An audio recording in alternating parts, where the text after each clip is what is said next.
හතෝ සම්මා සම්බුද්දස්ස නමෝ තස්ස භගවතෝ අරහතෝ සම්මා සම්බුද්දස්ස නමෝ තස්ස භගවතෝ අරහතෝ සම්මා සම්බුද්දස්ස.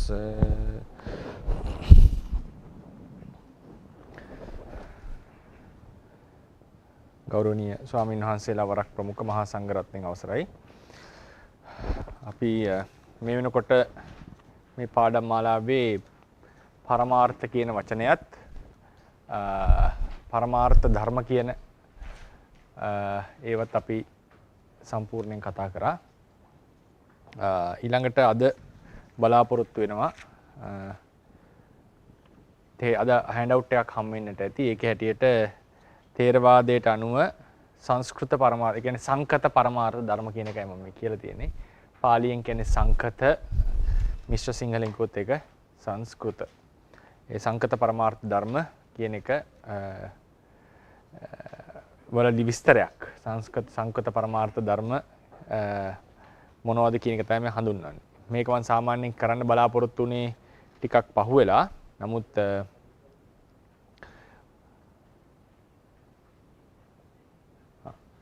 නමුත් අපිට මොනවද කියන අදහසක් දෙන්නට ඕන නිසා මේ මොනවද තියෙන ධර්ම කියන අදහසක් බොහෝ පිරිසට නැති වුණොත් කියන හේතුව උඩ අපි සංකත පරමාර්ථ ධර්ම විස්තරයක්, ඒ කියන්නේ ඒවල තියෙන්නේ මොනවද කියන එක හඳුන්වනවා මෙතන. මේක හතරට දාන්න. සංකත පරමාර්ථ ධර්ම මොනවද තියෙන්නේ කියන එක මෙතන හැඳින්වීමක් කරනවා. දැන් උදාහරණයකට ගත්තොත් එහෙම සාමාන්‍යයෙන් මොනවද තියෙන්නේ කියලා තේරවාදීන්ගෙන් ඇහුවොත් අපි එදා මුලින්ම පටන් ගත්තේ එක්තරා මේ රූප සටහනකින්. ඒ රූප සටහනේ හැටියට පරමාර්ථ ධර්ම, ඊට පස්සේ පරමත්ත ජාතික ධර්ම, ඊළඟට අනුප්පන්න ධර්ම, මේ ආදී ලෙසට ධර්ම තියෙන විද්‍යමාන ධර්ම ගැන අපි හැඳින්වීමක් කරා. ඒකෙන් පරමාර්ථ ධර්ම කියන්නේ මොනවද කියන එක අපි දවස් කිහිපයක්ම කතා කරන්නට යෙදුණා දීර්ඝ වශයෙන්. ඒවල ලක්ෂණ අපි කතා කරා නේද? ඒවා තවදුරටත් නුවණින් බෙදිය නොහැකි, ඊළඟට ඒවට ආවේනික වූ ලක්ෂණයක් ඇත. ඒ ආදී ලෙසට අපි කතා කරන්නට යෙදුණා. දැන් අද අපි කරන්නේ ඒ පරමාර්ථ ධර්ම විස්තරය. කියන්නේ මොනවද ඒ තියෙන පරමාර්ථ ධර්ම කියලා මේ විස්තරයක් තමයි අද කතා කරන්නේ. කියන්නේ මොනවද ඒ තියෙන පරමාර්ථ ධර්ම කියන එකයි හඳුන්වන්නේ. කෙටියෙන් ඒ ටික අපි හඳුන්වන්නට බලාපොරොත්තු වෙනවා. මොනවද ඒ පරමාර්ථ ධර්ම කියන්නේ? ප්‍රධාන වශයෙන් ගත්තම් පරමාර්ථ ධර්ම, සංකත පරමාර්ථ ධර්ම වශයෙන් අපිට හම්බ වෙනවා ධර්ම තුනක්. චිත්තය, චෛතසිකය සහ රූපය කියලා. චිත්තය, චෛතසිකය සහ රූපය කියලා. චිත්තය කියන එක පරමාර්ථ ධර්මයක්. චෛතසික පරමාර්ථ ධර්ම 52ක් තියෙනවා. රූප පරමාර්ථ වශයෙන් ගන්න 18ක් තියෙනවා. ඒකේ අනිෂ්පන්න රූප ටික අතහැරලා. ඒකේ පිටුවගේ පළවෙනි පිටුවේ තියෙනවා චිත්ත කියන පරමාර්ථය. ඒක අපි ලක්ෂණ වශයෙන් එකක් වුණාට දීර්ඝ වශයෙන් අභිධර්මයේදී කතා කරනවා. මම මේ කෙටියෙන් මේ සිත් ගැන හැඳින්වීමක් කරනවා දවස් කිහිපයක් කරන්. ඊට පස්සේ පස්වෙනි පිටුවට આવත් ඔකට පෙනේ චෛතසික කියලා පරමාර්ථ ධර්මයක් තියෙනවා. වෙන විදිහට චේතසික කියලා. ඊළඟට 7වෙනි පිටුවේදී අපිට එනවා රූප කියන පරමාර්ථ ධර්ම. නම්බර 13 එනවා රූප කියන පරමාර්ථ ධර්මය.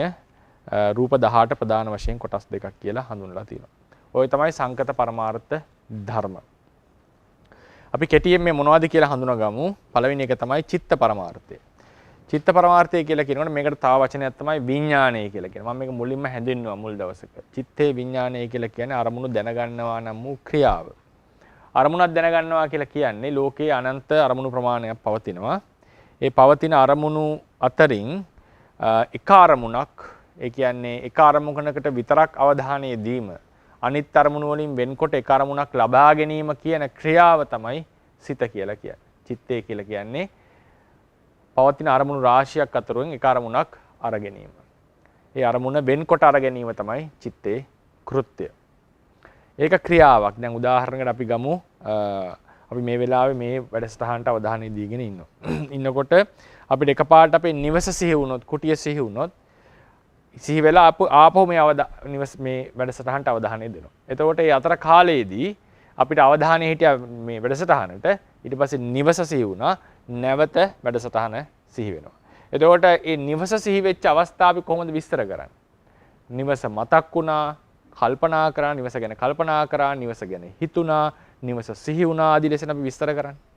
එතකොට ඒ වලින් හඳුන්වලා තියෙන එක දෙයක් නෙවෙයි, ඒක ද්‍රව්‍යයක් නෙවෙයි, යම්කිසි ක්‍රියාවක්. මේ රූපය ඇතුලේ වෙච්ච යම්කිසි ක්‍රියාවක්, ආරම්මණයක්, දැන ගැනීමක්, ආරම්මන විජානනයක්. ආරම්මණයකට අපිට කියනවා සංවේදීමක් වගේ දෙයක්. එතකොට මේ විදිහට මේ අරමුණක් දැන ඒ අතර තිබුණානේ ඕන තරම් අරමුණු ගන්න තිබුණානේ. අරමුණු අප්‍රමාණ ප්‍රමාණයක් ලෝකෙ තියෙද්දී නිවස විතරක් ඒ වෙලාවේ අරමුණු වුණා. නේද? එතකොට ඒ වගේ ඒ පවතින අරමුණු අතරින් එක අරමුණක් අර ගැනීම කියන ක්‍රියාව තමයි චිත්තය කියලා කියන්නේ. එක අරමුණක් අර ඒකට කියනවා එක අරමුණකට අවධානය යොමු කිරීම, ફોકસ වීම කියලා අපිට කියන්නත් පුළුවන්. ඉතින් ඒ චිත්තයෙන් එක අරමුණකට අවධානය යොමු කරාට පස්සේ යොමු කරනවත් එක්කම ඒක එකට පෙරපසු නොවි සිද්ධ වෙන ක්‍රියාවක්. කරනවත් එක්කම ඒ අරමුණෙහි රස විඳීම, ඒ අරමුණ හැඳින ගැනීම, ඒ අරමුණෙහි එකාකාරයක පිහිටීම ආදී වූ අනුක්‍රියා ටිකකුත් එතනම ඇති වෙනවා. හැබැයි මේ සියලුම අනුක්‍රියාවලට මූලිකම ක්‍රියාව වෙන්නේ අරමුණු රාශියක් අතුරින් එක අරමුණකට අවධානය යොමු කිරීම. එක අරමුණකට අවධානය යොමු කරාට පස්සේ යොමු කිරීම තමයි ප්‍රධානම ක්‍රියාව. ඒ නිසායි කිව්වේ මනෝ පුබ්බංගමා ධම්මා කියලා. ධම්මා කියලා එතන හඳුන්වන්නේ චෛතසික වලට. චෛතසික ධර්ම වලට සිත ප්‍රධානයි. මොකද චෛතසික ධර්ම වලට Tamanගේ අයත් කෘත්‍යයන් සිද්ධ කරන්න පුළුවන් උනේ එක අරමුණකට අවධානය යොමු වෙච්ච නිසා. ඒ නිසා අරමුණු රාශියක් අතුරෙන් එක අරමුණකට අවධානය යොමු කිරීම කියන ක්‍රියාව තමයි සිත කියලා හඳුන්වන්නේ. ඒ සිත තමයි මේ මානසික ක්‍රියාවල ප්‍රධානම ක්‍රියාව. ඒ නිසා තමයි සිත ප්‍රධාන කොටගෙන නාම ධර්මයන් අපි හඳුන්වන්නේ. හරිනේ. ඒතකොට චිතේ ප්‍රධාන ලක්ෂණය තමයි අරමුණකට අවධානය දීම, නැත්නම් අරමුණු රාශියකින් අරමුණක් තෝරා ගැනීම, අරමුණක් ගැනීම. ඒ නිසා ආරම්මන ග්‍රහණය කියලා අපි ඒකට කියනවා. ඒ ආරම්මන ග්‍රහණ ක්‍රියාවම තමයි සිත. සිත කියලා දෙයකින් ආරම්මන ග්‍රහණය කරනවා නෙවෙයි. ආරම්මන ග්‍රහණ ක්‍රියාවමයි සිත. දැන් උදාහරණයකට අපි ටෙලිවිෂන් එකක් ගමුකෝ, රූපවාහිනිය. ඒ රූපවාහිනියේ ඒ රූපේ මේ ඒ මොනවද ඒ ද්‍රව්‍ය තියෙනකොට, ඒ හાર્ඩ් බොඩි එක තියෙනකොට ඒකේ හට ගන්නවනේ රූප රාමු නැවත නැවත. නේද? රූප වාහිනිය මම උදාහරණයක්. රූප වාහිනිය වෙනස් වෙන්නේ නැහනේ. අරමුණ විතරයි වෙනස් වෙන්නේ. සිත කියන්නේ ඒ වගේ ස්ථිර දෙයක් ලෙස තිබිලා නානා අරමුණු ගන්න දෙයක් නෙවෙයි. සමහර කෙනෙක්ට එහෙම හිතෙනවා. සිත කියලා දෙයක් තියෙනවා. ඒ සිතෙන් නානා අරමුණු අරගන්න. අපිට සාමාන්‍යයෙන් එහෙම තමයි හිතෙන්නේ. ඒක වැරදි අවබෝධයක්. ඇත්තටම වෙලා තියෙන්නේ අරමුණු ගන්නවා කියන ක්‍රියාවමයි සිත. එක අරමුණක් අරගෙන තව අරමුණක් ගන්නවා කියන තව අලුත් සිතක් පහළ වුණා කියන්නේ. අපිට මව සිහි වෙලා පියා සිහි වෙනකොට ඒ මව සිහි වෙච්ච සිත සම්පූර්ණ නිරුද්ධ වෙලා තියෙනට. පියා සිහි වෙනකන් තව සිතක්. දැන් අපි හිතමුකෝ අද කියන වචනේ ඇහෙනවා කියලා. ඒතර අයන්න අරමුණු කරන්න ඕනේ සිතකින්, දයන්න අරමුණු කරන්න ඕනේ තව සිතකින්, අද කියන අකුරු දෙකම එකතු කරලා තව සිතකින් අරමුණු කරන්නට ඕනේ. ඒ මම උදාහරණයක් ලෙස කියන්නේ. ඒක සිත් ගොඩාක් වැඩ කරනවා එතනදී. එතකොට අයන්න අරමුණු කරපු සිත නිරුද්ධ වුණේ නැතිනම් දයන්න අරමුණු කරන සිතකට පහළ වෙන්නට බෑ. ඒක නිසා මම කිව්වේ සිත කියලා කියන්නේ අර ටෙලිවිෂන් එක තියෙනවා රූප රාමු වෙනස් වෙනවා වගේ දෙයක් නෙවෙයි. සිත කියලා කියන්නේම ආරම්මන ග්‍රහණ ක්‍රියාවක්. තව අරමුණක් ගන්නවා කියන්නේම තව සිතක් පහළ වුණා කියන එකයි.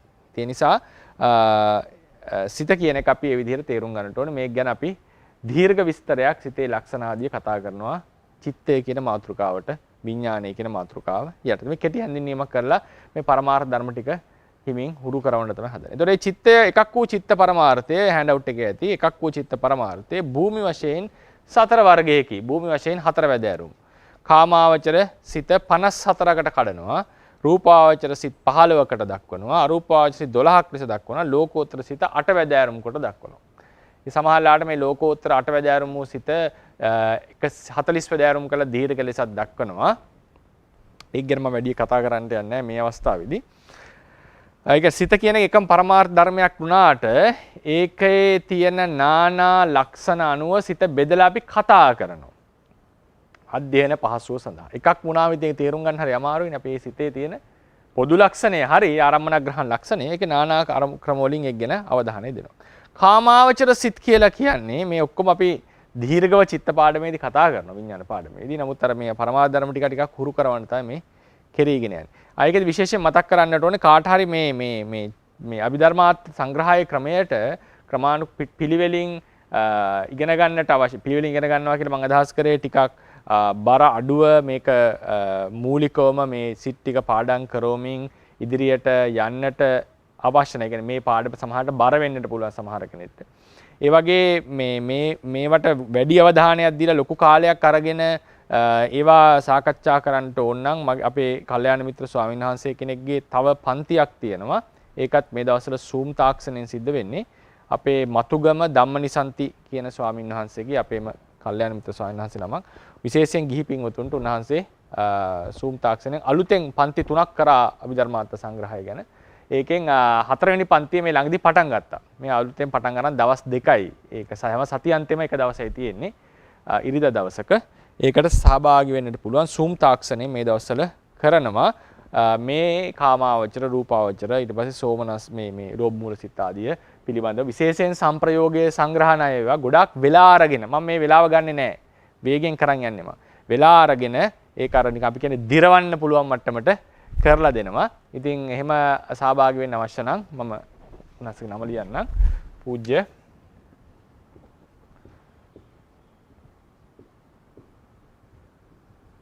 මතුගම ස්වාමීන් වහන්සේ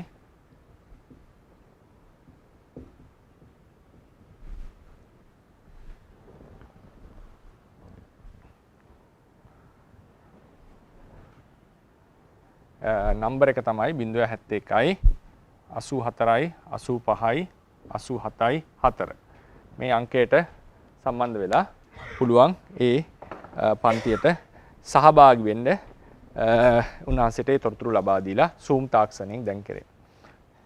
ඉතින් නැවතම මාතෘකාවට ආවොත් අපි සිත බෙදනවා කොටස් 4කට කාමාවචර, රූපාවචර, අරූපාවචර, ලෝකෝත්තර කියලා. මොකද්ද මේ කාමාවචර කියලා කියන්නේ? කාමාවචර කියන එකට নানা නිර්වචන තියෙනවා. ඒකේ මම මූල ටීකාවේ දැක්වෙන නිර්වචනය ඊටාම සාර්ථක හොඳ නිර්වචනයක් තියෙනවා. ඒ නිර්වචනයෙන් හඳුන්වන්නම්. ඉදිරියේදී අපි ඉතිරි නිර්වචන කතා කරමු.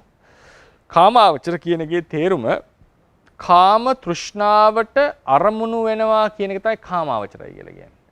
කාම තෘෂ්ණාවට අරමුණු වෙනවා. කාම තෘෂ්ණාවෙන් ඇලෙනවා කියන එකයි කාමාවචර කියලා කියන්නේ. කාම තෘෂ්ණාවට අරමුණු වෙන කාම තෘෂ්ණාවෙන් ඇලෙන දේවල් ධර්ම වලට කියනවා කාමාවචර කියලා. ඒක සිතට විතරක් බලංගු දෙයක් නෙවෙයි. කාම තෘෂ්ණාවට අරමුණු වෙන ධර්ම වලට කාමාවචර කියලා හඳුන්වලා තියෙනවා. හැබැයි ධර්ම කියලා මෙතන ගන්නෙ පරමාර්ථ ස්වභාව වලට. පරමාර්ථ ස්වභාව වලට. එතන මොකද්ද කාම තෘෂ්ණාව කියන ප්‍රශ්නයක් එනවා. මොකද්ද කාම තෘෂ්ණාව කියලා කියන්නේ? ඒතකොට ඒක බෙදන්නට වෙන්නේ රූප තෘෂ්ණාව සහ අරූප තෘෂ්ණාවට නොයැටෙන සියලු තෘෂ්ණාව කාම තෘෂ්ණාව කියලා කියනවා. එහෙනම් අපි නිර්වචනය ගන්න. ඒතකොට එහෙමනම් ඉස්සලාම අපි රූප තෘෂ්ණාව සහ අරූප තෘෂ්ණාව හඳුන්වන්නට වෙනවා. රූප තෘෂ්ණාව සහ අරූප තෘෂ්ණාව හඳුන්වන්නට එනවා.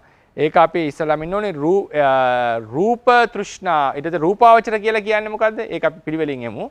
රූප තෘෂ්ණාවට අරමුණු වන්නා වූ ධර්මයෝ රූපාවචර කියලා කියනවා. රූප තෘෂ්ණාවට අරමුණු වන්නා වූ ධර්මයෝ රූපාවචර කියලා කියනවා.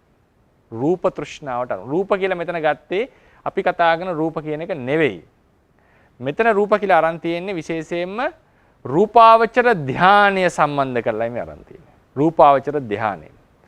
රූපාවචර ධානයට රූප කියලා කියනවා. මොකද හේතුව ඒක රූපේ ඉක්මවපු නැති ධානයක්. රූපේ පදනම් කරගත්ත ධානයක්. විශේෂයෙන් කසින භාවනා, අසුභ භාවනා වගේ ඒවා රූපේ පදනම් කරගත්ත භාවනා. දැන් මෛත්‍රී භාවනාවක වගේ එකකට අපිට රූපේ කියන එකට සම්බන්ධයක් පෙන්නන්න පුළුවන්. සමහර ඔය මේ අරූපාවචර සත්වයෝ පවා මෛත්‍රියට අරමුණු වෙන හින්දා එතන පොඩි කන්ට්‍රඩික්ෂන් එකක් තියෙනවා. නමුත් සාමාන්‍යයෙන් රූපය හා සම්බන්ධව උපදවපු ධ්‍යාන තමයි රූපාවචරය. විශේෂයෙන් මේ ගන්නේ කසින භාවනාවට. කසිනේ ඇති අරමුණු කරන්නේ මේ රූපයක් නේද? ඒ කියන්නේ කසින පඨවි කසිනේ ආපෝ තේජෝ වායෝ මේ රූපනේ පඨවි ආපෝ තේජෝ වායෝ කියන්නේ රූප නේද? නීල පීත ලෝහිත කියලා කියන්නේ රූප ඕදාත කියලා. ආලෝකය කියන්නේ රූපයක්. ආකාශය කියලා කියන්නේ රූපයට හා සම්බන්ධ අවකාශය. ඉතින් ඒ නිසා මේ රූප ධර්ම පදනම් කරගෙන උපදවාගත්ත ධ්‍යාන වලට තමයි රූප කියලා කියන්නේ. එතන රූප කියලා අදහස් කරේ. හරි එතකොට එතකොට රූප කියන එකේ අර්ථ දෙකක් තියෙනවා මෙතන. පැටලෙන්නට පුළුවන්. රූප කියලා කිව්වම අපි කතා කරන රුප්පණේ වෙන රූප කියලා කියන්නේ මැට. ඒ කියන්නේ මොනවද ඒක කොහොමද කියන්නේ අපි ඒක මේ ද්‍රව්‍යමය රූප පරමාර්ථයට රූප කියලා කියනවා. ඊළඟට රූප කියලා තව එකක් කියනවා රූප පදනම් කරගත් ධානය.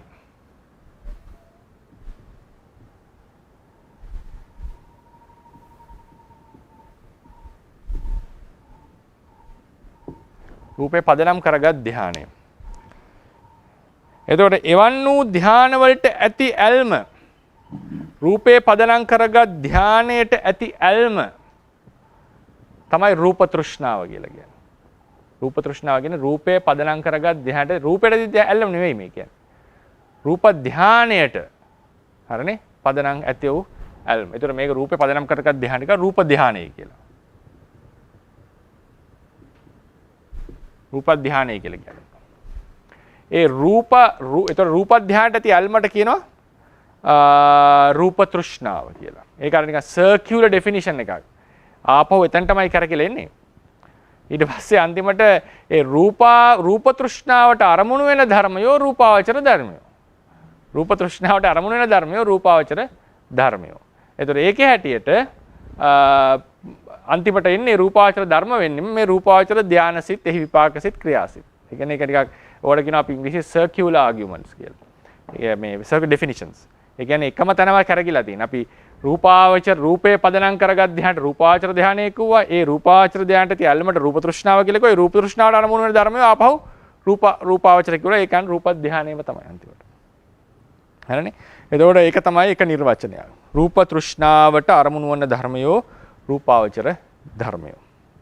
එතන තියෙනවා අර circular definition ගතියක් තියෙනවා. සියල්ලෙන් සියල්ලම circular definition වල ඒක කියන්නේ එකම ආපහු එතන තමයි ඇවිල්ලා තියෙන්නේ අපි නිර්වචනයට. නමුත් අර මෙතනදී කියන්නේ රූප ධානය කියලා නිර්වචනයේ දෙන්නේ රූපාවචර ධානය කියලා. ඉතින් ඒ නිසා එතන circular නොවන බවකුත් තියෙනවා. ඊළඟට අරූපාවචර කියලා කියන්නේ අරූප තෘෂ්ණාවට අරමුණු වන ධර්ම. අරූප තෘෂ්ණාවට අරමුණු වන ධර්ම තමයි අරූපාවචර කියලා කියන්නේ. අරූප තෘෂ්ණාවට අරමුණු. මොකද අරූප තෘෂ්ණාව කියලා කියන්නේ? ඒකෙත් ඇති කරන්නට ඕනේ මේ වගේ අර්ථයක්. අරූප තෘෂ්ණාවට. ඒතර අරූප කියලා එතන අදහස් කරන්නේ අරූප කියලා කියනවා සාමාන්‍යයෙන් නාම ධර්ම වලට. අපි මේ රූප වලට මැටර් කියලා කියමුකෝ. හරි නැත්නම් අපි මට සිංහල වචනයක් මතක් වෙන්නේ.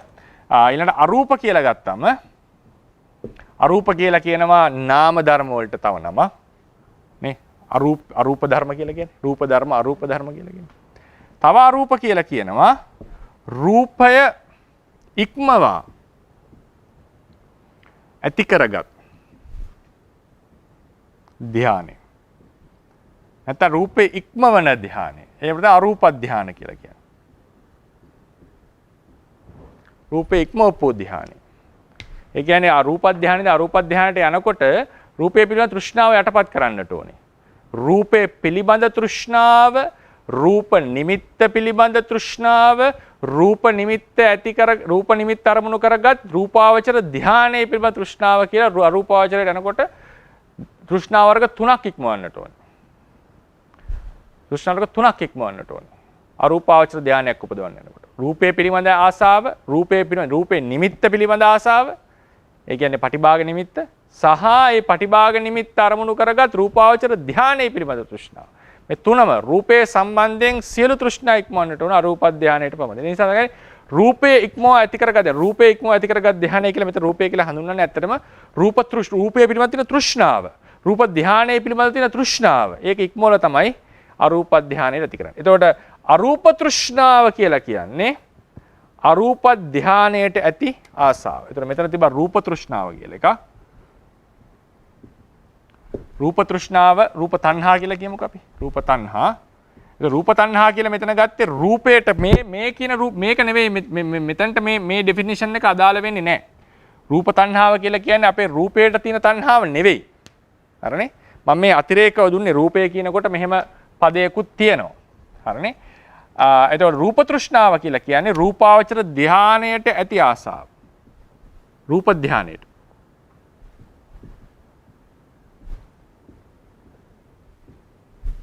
හරිනේ. ඊළඟට අපි ඩෙෆිනිෂන් ඉවර කරලිමු එහෙමනම්. රූපාවචර කියලා කියන්නේ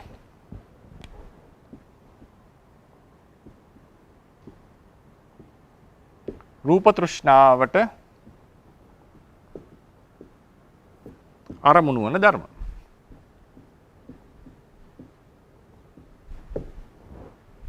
හරිනේ. රූප තෘෂ්ණාවට අරමුණු වන ධර්ම. මෙහෙම තමයි ඩෙෆිනිෂන් එක. මේක මූල ටීකාචාර්යන් වහන්සේගේ ඩෙෆිනිෂන් එක. අටුවාවේ තියෙනවා රූපාවචර අරූපාවචර ලෝකෝත්තර කියන එකට වෙන නිර්වචන ටිකක් දීලා තියෙනවා. මේ නිර්වචනය හරි පහසුයි තේරුම් ගන්න සහ අපි අර නිර්වචන සියල්ල අපි කතා කරනවා ඒ චිත්ත මාතෘකාවට ආපු වෙලාවට. මෙතන ඔක්කොම ඩීටේල් කතා කරන අවස්ථාවක් නෙවෙයි. මට ඕන කරන්නේ පරමාර්ථ ධර්ම ටික හුරු කරවන්න. ඒතර මම දෙන්නත් නෙමෙයි හිටියා මට වෙලාව හිතුණා දැන් මේක කතා කරමු කියලා. ඊට පස්සේ අරූප කියන එකමත් ඒ විදිහට තමයි එන්නේ. අරූපය කිව්වම පළවෙනියෙන්ම තියෙනවා අරූප කිව්වම නාම ධර්ම වලට නමක්. ඒක මෙතනට අදාළ වෙන්නේ නැහැ. අරූප කියලා තව කියනවා රූපය ඉක්මවා ඇති කරගත් ධානයට අරූප කියලා කියනවා. ඊළාට ඒ අරූප තෘෂ්ණාව කියලා තණ්හාව කියලා කියන්නේ මොකද්ද? මම හිතනවා දැන් ඔකට කියන්න පුළුවන් මේක තණ්හා කියලා කියන්නේ අරූප ධානයට ඇති ආශාව. එතකොට ඒ අරූප තණ්හා අරූපාවචර කියලා කියන්නේ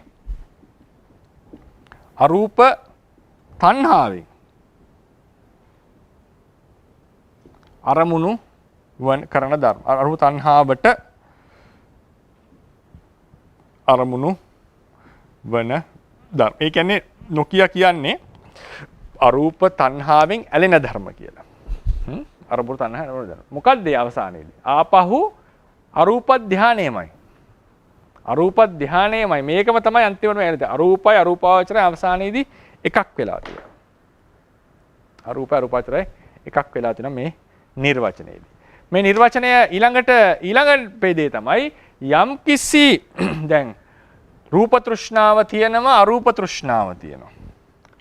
හරිනේ? තෘෂ්ණා දෙකක් තියෙනවා. රූප තෘෂ්ණා අරූප තෘෂ්ණා. රූපාරූප තෘෂ්ණාව වලට අයත් නොවන අනිත් සියලුම ආසාවෝ කාම තෘෂ්ණාව කියලා ගන්න. රූපාරූප දේවල්ට අයත් නොවන තෘෂ්ණාවන් කාම තෘෂ්ණාව කියලා අපි අරගන්නවා. රූපාරූප ධර්ම වලට අයත් නොවන තෘෂ්ණාවට කාම තෘෂ්ණාව කියලා අරගන්නවා. එතකොට කාම තෘෂ්ණාවට අරමුණු වන ධර්ම කාමාවචර ධර්ම කියලා ගන්න. පැහැදිලිද? එතකොට කාමාවචරය හඳුන්වන්නට ඉස්සෙල්ලාම රූප තණ්හාව අරූප තණ්හාව හඳුන්වලා ඊට පස්සේ කාම තණ්හාව හඳුන්වලා ඒ තුනෙන් එන්නට ඕන. හරිනේ? කාම තෘෂ්ණාට අරමුණු ධර්ම කාමාවචරයි, රූප තෘෂ්ණාට අරමුණු ධර්ම රූපාවචරයි, අරූප තෘෂ්ණාට අරමුණු ධර්ම අරූපාවචරයි. ඊළඟට කිසිම ඒ කාම තෘෂ්ණාවට අරමුණු වෙන ධර්මයට කියනවා කාම තෘෂ්ණාව නිසා පරියාපන්න වෙච්ච ධර්මයෝ. රූප තෘෂ්ණාව නිසා පරියාපන්න වෙච්ච ධර්මයෝ. අරූප තෘෂ්ණාව නිසා පරියාපන්න වෙච්ච ධර්මයෝ. යම් කිසි ධර්මයක් කිසිදු තෘෂ්ණාවකට අරමුණු වෙන්නේ නැත්නම් ඒකට කියනවා අපරියාපන්න ධර්මයක් කියලා. කිසිදු තෘෂ්ණාවකට අරමුණු නොවන ධර්මයට කියනවා අපරියාපන්න ධර්මයක්. ඒ අපරියාපන වැදගත් වෙන්නේ කාමාවචර, රූපාවචර, අරූපාවචර. මේ තුනටම කාමාවචර, රූපාවචර, අරූපාවචර කියන මේ තුනටම කියන එකක් තමයි පරියාපන්න. ඒ කියන්නේ මේ පොදුවේ කියන්න පුළුවන් තෘෂ්ණාවට අරමුණු වන්නා වූ ධර්මයෝ කියන එක. සරලව කිව්වොත් මේක වෙනම වචනයක් අර්ථයක් තියෙනවා පරියාපන්න කියන වචනේ විස්තර කරන්න. අපි සරලව දැනට තේරුම් ගන්න පරියාපන්න කියලා කියන්නේ තෘෂ්ණාවට අරමුණු වන ධර්ම. කිසිදු තෘෂ්ණාවකට අරමුණු නොවන ධර්මයන්ට කියනවා අපරියාපන්න. අපරියාපන්න ධර්මයෝ. කිසිදු තෘෂ්ණාවකට අරමුණු වෙන්නේ නැහැ.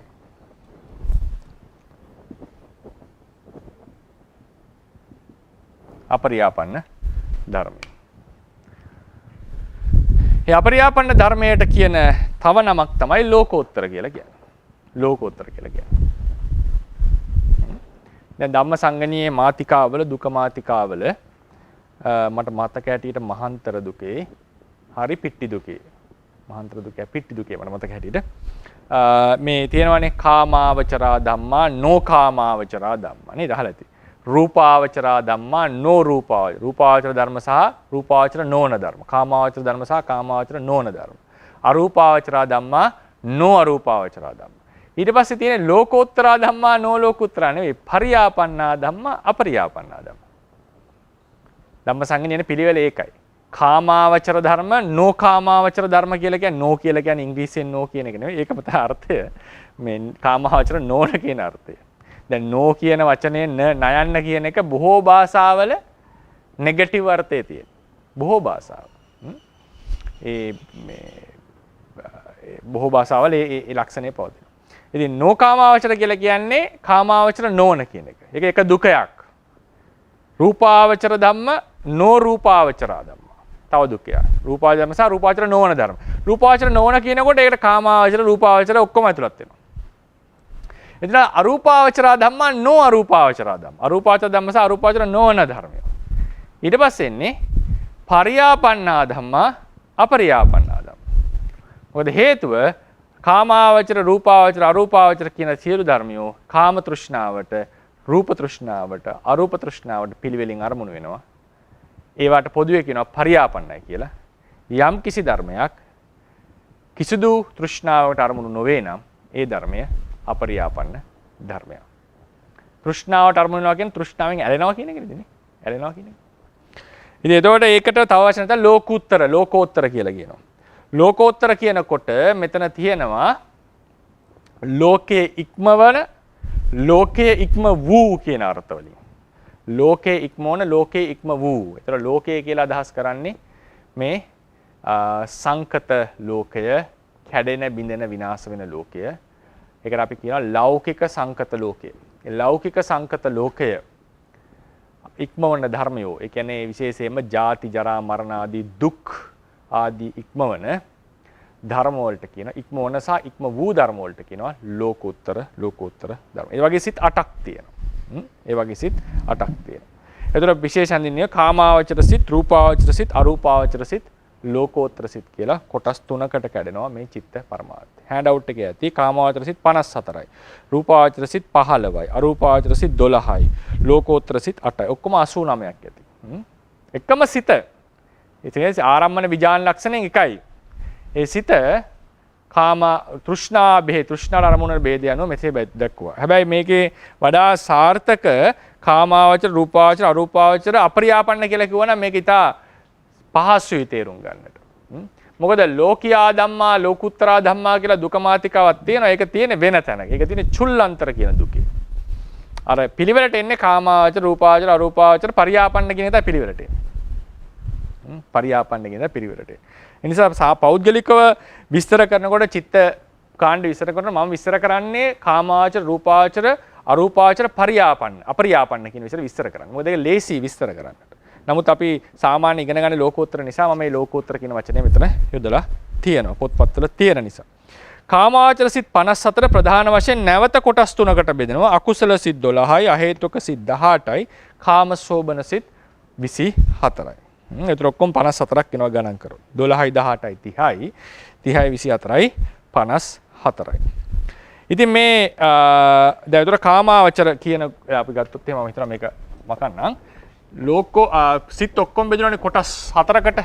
කාමාවචර, රූපාවචර, අරූපාවචර, ලෝකෝත්තර කියලා කොටස් 4කට බෙදෙනවා. ඒකෙන් කාමාවචර මතක තියාගන්න පුළුවන් වඩා සුදුසුයි. සංඛ්‍යා සමහරවල්ලාට එකපාරම මතක හිටින්නේ නැති වෙයි. කාලයක් තිස්සේ යෙදෙනකොට මේක මතක හිටි.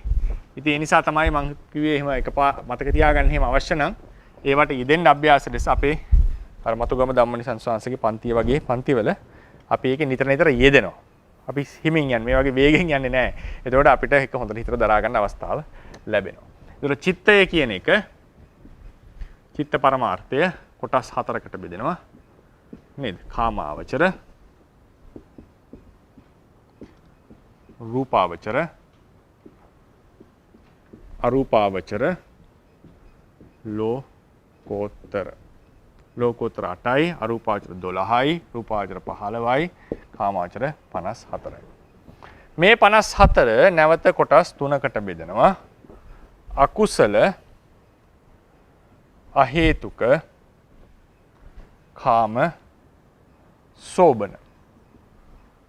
අනේ අකුසල, අහේතුක, කාම, සෝබන කියලා. මේ අකුසල කියන එක සිත් 12ක් තියෙනවා. අහේතුක සිත් 18යි, කාම සෝබන 24යි. මොකක්ද ඒවා කියලා පිළිවෙලින් අපි දැනගන්නට පටන් ගන්නවා. අකුසල සිත් 12 හෑන්ඩ් අවුට් එකේ බලන්න. අකුසල සිත් 12 නැවත කොටස් 3කට බෙදීම තමයි මුලින්ම නම් තියෙන්නේ. කොටස් 12කට බෙදෙනවා. ඒ කියන්නේ සමහරලාට මේ අභිධර්ම ඉගෙන ගන්නකොට අපිට හිතෙන්න පුළුවන් මේ ලයිස්තු ගොඩක් තියෙන කියලා හිතෙනවනේ නේද? ඉතින් මේ කොහොමද මේක කරන්නේ මේකද අපි කර යුත්තේ කියලා සමහරට හිතෙන්නට පුළුවන්.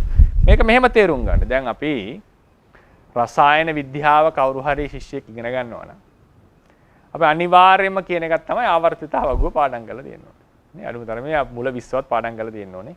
ඒක තිබුණ නැත්නම් ඊට පස්සේ අපි තියෙනවා මොනවද මේ තව එකක් තියෙන්නේ මේ සක්‍රීයතාවය යනුව නේද? තව වගුවක් තියෙනවා මට මතක නැහැ මොකක්ද කියලා. මේ ආවර්තිත වගුව වගේම තියෙනවා මේ ලෝහවල සක්‍රීයතාවය අනුවත් නේද? මේ ක්‍රියාත්මක වෙන වගුව. ඒවා අපි පාඩම් කරන්න වෙනවා මුලදී. එතකොට තමයි මේ විෂය තේරෙන්නේ. දැන් ෆිසික්ස් ඉගෙන ගන්නවා නම් පාටිකල් විදිහට කියන ස්ටෑන්ඩඩ් මොඩල් කියලා එකක්. ඒ ස්ටෑන්ඩඩ් මොඩල් එකේ ඉගෙන ගන්න ඕනේ මොනවද තියෙන ධර්ම කියලා. පොඩි දේ පොඩ්ඩයි තියෙන්නේ. ඒ වගේ තමයි අපි ථේරවාද ධර්මයේ හරියට ගැඹුරින් තේරුම් ගන්න අවශ්‍ය වෙනවා නම් මේ තමයි තියෙන ධර්ම ටික. මේ ලැයිස්තුවේ තියෙන ධර්ම ටික. මේ ධර්ම ටික පාඩම් තියෙන්නට ඕනේ. මේ ධර්ම ටික හිතේ තියෙන්නට ඕනේ. ටිකක් ලොකුයි තමයි ලැයිස්තුව. නමුත් කරන් ඇද්දි තේරි හරිම සරලයි. ඒක අමාරු නෑ. ගොඩාක් එක වගේ වචන තියෙන. පොඩි දේවල් වෙනස් කරලා තමයි පටන් කරගන්න තියෙන්නේ. සිත් 89යි, චෛසික 52යි, රූප 28, රූප 18යි, 28යි. ඔය ටිකනේ පාඩම් කරන්න තියෙන්නේ. ඔය ටික අපි ළඟ තිබුණොත් තමයි සාමාන්‍යයෙන් අපිට මොකද්ද මේ තියෙන්නේ කියන එක තේරෙන්නේ. ඒ නිසා ඒ ටික පාඩම් කරගන්න පුළුවන් නම් ඊටාම වටිනවා. ඒකෙන් ලොකු ප්‍රශ්න ගොඩක් විසඳෙනවා පාඩම් ඉදිරියට කරගෙන යනකොට. ඊළඟට දැන් අකුසල සිත් 12 කොටස් 3කට බෙදෙනවා. ලෝභ මූල සිත් 8, ද්වේෂ මූල සිත් 2, මෝහ මූල සිත් 2 කියලා. හරිනේ ලෝභ මූල, ද්වේෂ මූල, මෝහ මූල. ලෝභ මූල කියලා අදහස් කරේ ලෝභය මූලය කොටගෙන ඇත්තා වූ සිත් කියන එකයි. ලෝභය මූලය කොටගෙන ඇත්තා වූ සිත් කියන එකයි. ඉතින් මේක එක එකක් ගානේ විස්තර කරන්නට වෙනවා. ඒ නිසා මම දවස් කිහිපයක් මේකට ගන්නට වෙනවා. ලෝභය මුල් කොට ගත්තා වූ සිත් කියන එකයි. ලෝභය මුල් කොට කියලා කියන්නේ එතන මුල කියලා අදහස් කරේ සිතේ හට ගන්නවා සමහර ධර්ම ටිකක්. ඒ ධර්ම ටික නිසා සිත අරමුණෙහි මනාකොට පිහිටනවා. සිතේ හටගන්න සමහර චෛතසික නිසා සිත අරමුණෙහි මනාකොට පිහිටනවා. නානා ක්‍රියාවල මනාකොට පිහිටනවා. අරමුණෙහි මනාකොට පිහිටනවා. නානා ක්‍රියාවල මනාකොට පිහිටනවා. මුල් බැස ගන්නවා. කිඳා ඒක හොඳට ස්ථාවර වෙනවා. ඒ වගේ සිත ස්ථාවර කරන ධර්ම වලට කියනවා මූල කියලා. හරියට ගහක මුල් ටික ගහේ කඳ අතු ගෙඩි ආදිය පොළවේ ස්ථාවර කරන්නාසේ මේ සමහර චෛතසික ධර්මයෝ 6 දෙනෙක් ඉන්නවා. ඒ චෛතසික ධර්මයෝ 6 දෙනා චිත්ත එයත් එක්ක හටගන්න සිත හටගන්නේ චෛතසික ධර්ම සමූහයක් එක්කනේ. ඒ චිත්ත චෛතසික ධර්ම සමූහයේ තියෙන සමහර චෛතසික ධර්මයෝ තමන් හොදට අරමුණෙහි පිහිටලා අවශේෂ ධර්මත් අරමුණෙහි මනාකොට පිහිටවන. එවන් වූ හැකියාව ඇති ධර්ම වලට කියනවා මූල කියලා. මූල. එවන් වූ ඒ කියන්නේ ලෝභය කියන එක මූලයක්. ද්වේෂය කියන එක මූලයක්. මෝහය කියන එක මූලයක්. අලෝභය කියන එක මූලයක්. අද්වේෂය කියන එක මූලයක්. අමෝහය හෙවත් ප්‍රඥාව කියන එක මූලයක්. මූල 6ක් ථේරවාද ශාසනයේ තියෙනවා. මූල 6ක් මොනවද? ලෝභ, ද්වේෂ, මෝහ, අලෝභ, අද්වේෂ, අමෝහ. එතකොට එයින් ලෝභය ප්‍රධාන කියලා කියන්නේ ලෝභය ප්‍රකට මූලය වෙච්ච සිත කියනවා ලෝභ මූලය කියලා. ලෝභ මූල සිත කියලා. ලෝභය ප්‍රකට මූලය වෙච්ච සිත. ඒකෙත් මෝහ මූලයක් තියෙනවා. නමුත් එතන ඩොමිනන්ට් ඒ කියන්නේ ප්‍රකට වෙන්නේ කෘත්‍ය සාධනයෙහි ප්‍රකට ප්‍රධාන වෙන්නේ ලෝභය. ඒ නිසා ඒ සිත්වලට ලෝභ මූල සිත් කියලා හඳුන්වනවා. ලෝභ මූල සිත් කියලා කියන්නේ ලෝභය මූලය කොටගෙන ඇති සිත්. මොකද්ද මූලය කියලා කිව්වේ? සංප්‍රයුක්ත ධර්මයන් අරමුණෙහි මනාකොට පිහිටවන ක්‍රියාවල මනාකොට පිහිටවන ධර්ම වලට කියනවා මූල කියලා. මූල කියන පාඩම ලොකු පාඩම. මම තාම කෙටියෙන් විස්තර කරන්නේ. තියෙනවා විඥාන මූල, ක්‍රියා කර්ම මූල, වට්ඨ මූල, විවට්ඨ මූල. මේක ලොකු පාඩමක්. සහ ඒකේ දාර්ශනික කතාව ගොඩක් තියෙනවා. සහ අපේ පුහුණුවට ආධ්‍යාත්මික පුහුණුවට යම් යම් වැරදි හැඟීම් වැරදි හුරුවලට මේ සියල්ලටම ප්‍රධානම හේතුව කාරණේ තමයි මේ මූල ධර්මය. ඒ නිසා මූල ධර්මයෝ ගොඩාක් තැන්වල බුදුරජාණන් වහන්සේ පටන් ගන්නකොට මූලයන්ගෙන් පටන් ගන්නවා. මූල යමකය හේතු ප්‍රත්‍ය කිය මූල ටිකන කතා කරේ. ලෝභ දෝෂ මොහ අලෝභ දෝෂ සමෝහ. ඒතකොට හැමතිස්සේ ගොඩක් වෙලාවට මූල වලින් පටන් ගන්න උන්වහන්සේ. එනිසා ලෝභ දෝෂ මොහ අලෝභ දෝෂ සමෝහ කියන ඒවා ලොකු දෙයක් කරනවා අපේ ශාසනය. ලොකු තැනක් ගන්නවා. ඉතින් එවන් වූ මූල 6ක් තියෙනවා. එයින් අකුසල මූල 3යි. ඒ අකුසල මූල වලින් ලෝභය ප්‍රධාන මූලයේ කොට ඇගතේ සිත් වලට කියනවා ලෝභ මූල සිත් කියලා. ද්වේෂය ප්‍රධාන මූලයේ කොට ඇගතේ සිත් වලට කියනවා ද්වේෂ මූල සිත්. මෝහය පමණක් මූලයේ කොට ඇගතේ සිත් වලට කියනවා මෝහ මූල නැත්තම් මෝමුහ. වචන දෙකක් ඇති දීලා මෝමුහ නැත්තම් මෝහ මූල. වරහන් දෙතනේ මෝමුහ කියලානේ. මේ pāli වචන ලියලා දෙන. ඒතකොට මේක මොමුහ කියන්න එපා. මේක දීර්ඝ කරන්න ඕනේ. හැමතිස්සෙම පාලියෙන් අපි කියනකොට මේ වචනය සිංහලෙන් කියනකොට මෝනේ. මේක මෝ. පාලියේදී මේ දීර්ඝ මේ මොනවද කෙටි එක සාමාන්‍යයෙන් අඩුයි. තියෙන්නේ දීර්ඝ එකම. ඉතින් පාලියේ මොමුහ මෙහෙම තිබුණොත් එහෙනම් අපි උච්චාරණය කරන්න ඕනේ මෝමුහ කියලා. මේ උච්චාරණය කරන විදිය. දැන් අපි ලියන්නේ පාලියෙන් ලියතේ ලෝභ මූල කියන එක මෙහෙමයි ලියලා. මේක ලෝභ මූල නෙවෙයි. මේක උච්චාරණය කරන්න ඕනේ ලෝභ මූල කියලා. මේ printing mistake කියන්නේ නෙවෙයි. මොකද හේතුව පාලියේ අපි අර රස්ස ඔයන්නටයි එයන්නටයි කියන දෙකේම තියෙන දීර්ඝ ඕයන්නයි දීර්ඝ ඒයන්නයි. රස්ව කෙටි එක සාමාන්‍යයෙන් භාවිතා වෙන. ඒකට මත දෙකක් තියෙනවා. සම්ප්‍රදායන් දෙකක් මොග්ගල්ලාන සම්ප්‍රදාය කියනවා. ඒක තියෙනවා. දෙකම තියෙනවා. කච්චායන සම්ප්‍රදාය කියනවා. එහෙම නැහැ කියලා. කෙසේ වෙතත් මොකද සමහර තැන්වල දැන් බැඳි අකුරක් තියෙනකොට අපි කෙටියෙන් රස්සරන් ඔට්ට කියලා කියන්නේ. ඕට්ට කියන්නේ. ඒ නිසා සාමාන්‍යයෙන් අපි දැන් තියෙන අපේ සම්ප්‍රදාය හැටියට පාලියේ මේ හල් කිරීම මේක දාන්නේ නැහැ. අපි කෙටියෙන්ම තමයි ලියන්නේ. එතකොට මේකේ මෝමුහ කියලා තමයි කියන්නේ මෝහෝ සිත් දෙක. එතකොට අකුසල සිත් 12 තුනට බෙදෙනවා. ලෝභ මූල සිත් 8යි, ද්වේෂ මූල සිත් 2යි, මෝහ මූල සිත් 2යි. දැන් ලෝභ මූල සිත් 8. ලෝභ මූල සිත් 8 අපි ඔන්න සිත් 8 පිළිවෙලින් මේක පාලියෙන් තමයි ලියලා තියෙන්නේ. අවසානයේ සිත කියලා මම සිංහලෙන් කියලා තියෙනවා. සාමාන්‍යයෙන් ඒකම හේතුව හුරු කිරීම සඳහා. නැත්නම් රේරුකාණේ ස්වාමීන් වහන්සේගේ පොතේ එහෙම මිශ්‍ර සිංහලෙන් තියෙන්නේ. අසංකාරික එහෙම කියන අසංස්කාරික කියලා වගේ තියෙන. අසංස්කාරික නේ දෘෂ්ටිගත සම්ප්‍රයුක්ත කියලා ඇත්තේ මේ මිශ්‍ර සිංහලෙන් මම මේ අපි දැන් පාලියෙන් සිංහලෙන් දෙකෙන් මිශ්‍ර කරලා තියෙන හොඳ නැහැ ව්‍යාකරණානුකූලව. නමුත් පාඩම් කිරීමේ පහසුවෙන් දාලා තියෙනවා. අපි මේක කියමුද මේ සිත් 8 හයියෙන්. කොහොමද? සෝමනස්ස සහගත ditthිගත සම්පයුත්ත අසංඛාරික සිත. සෝමනස්ස සහගත ditthිගත සම්පයුත්ත සසංඛාරික සිත. සෝමනස්ස සහගත ditthිගත විප්පයුත්ත අසංඛාරික සිත. සෝමනස්ස සහගත ditthිගත විප්පයුත්ත සසංඛාරික සිත. උපේක්ඛා සහගත ditthිගත සම්පයුත්ත අසංඛාරික සිත. උපේක්ඛා සහගත ditthිගත සම්පයුත්ත සසංඛාරික සිත. උපේක්ඛා සහගත ditthිගත විප්පයුත්ත අසංඛාරික සිත. උපේක්ඛා සහගත ditthිගත විප්පයුත්ත සසංඛාරික සිත. මේකේ දැන් සමහරලාට ගොඩක් අය මේවා ඉගෙන ගන්න. මෙතන ඉන්න බොහෝ පිරිස අපේ කොස්ගොඩ ස්වාමීන් සමස්තීර ස්වාමීන් නේද අභිධර්ම පන්තියට සහභාගී වෙච්ච පිරිස ඉන්නවා. ඒතර ඒකට මේකට හුරුයි. දැන් ඒ වගේම අපේ මතුගම ධම්මනිසං ස්වාමීන්ගේ පන්තියට සහභාගී වෙච්ච පිරිස මේ පන්තියට සහභාගී වෙනවා කියලා Zoom එකෙන් මම දන්නවා. ඒත් ඒ පිරිසට ඒ වගේම වෙන තැන් වලින් අභිධර්ම ඉගෙන ගත්ත උගත් පිරිසට මේ වචන තේරෙයි. අභිධර්ම ඉගෙන ගත්තේ නැති කෙනාට එකපාරට තියෙන අමුතු වචන ටිකක් මේ තියෙන එක. ඒ වචන ටික විස්තර කරගන්නට ඕන. ඒ නිසා තමයි මේක පොඩ්ඩක් ටිකක් කාලය ගන්න වෙනවා. නමුත් අපි මේ වචන ටික හිමින් විස්තර කරගෙන යමු. මෙතන තියෙනවා සෝමනස්ස සහගත කියලා එක තැනක්. හරිනේ සෝමනස්ස සහගත ඇත්තට මේක පාලියෙන් ගත්තොත් එක පදයක්. ඒක මම කඩලා ලිව්වට. සෝමනස්ස සහගත එක පදයක්. ditthිගත සම්පයුත්ත කියන එක තව පදයක්. අසංඛාරික කියන එක තව පදයක්. පද තුනක් තියෙනවා මෙතන. සෝමනස්ස සහගත, ditthිගත සම්පයුක්ත, අසංඛාරික. මොකද්ද මේ කියලා දෙන්නේ? සෝමනස්ස සහගතයි කියලා කියන්නේ ඊළඟට බලන්නකෝ ද්වේෂ මූල සිත් තුළ කොහොමද පටන් ගන්නෙ? දෝමනස්ස සහගත කියලා නේද? මෝහ මූල සිත් තුළ උපේක්ඛා සහගත.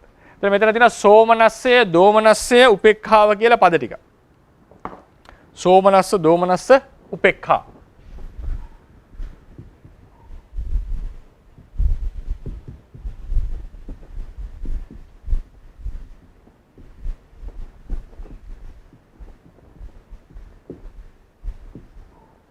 සෝමනස්ස, දෝමනස්ස, උපේක්ඛා කියලා පද තුනක් තියෙනවා.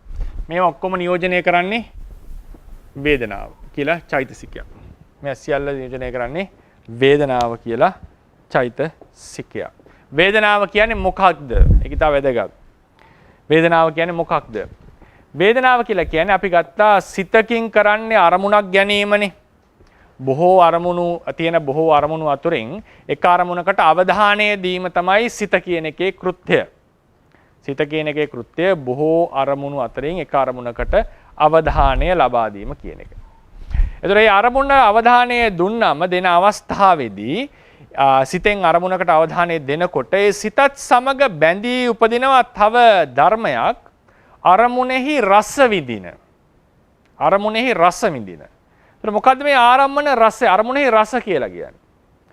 අරමුණෙහි රස කියලා කියන අරමුණ සතු ගුණාංගයක්.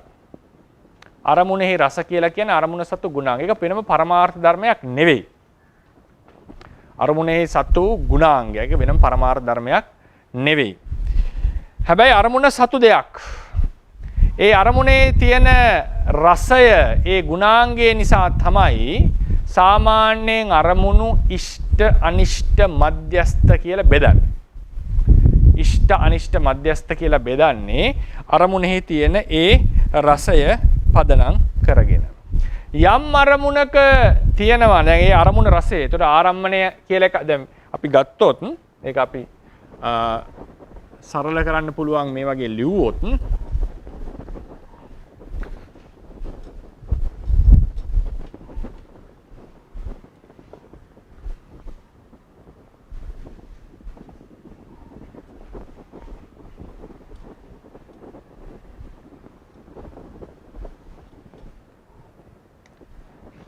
සිත කියන එක චිත්තය අරමුණ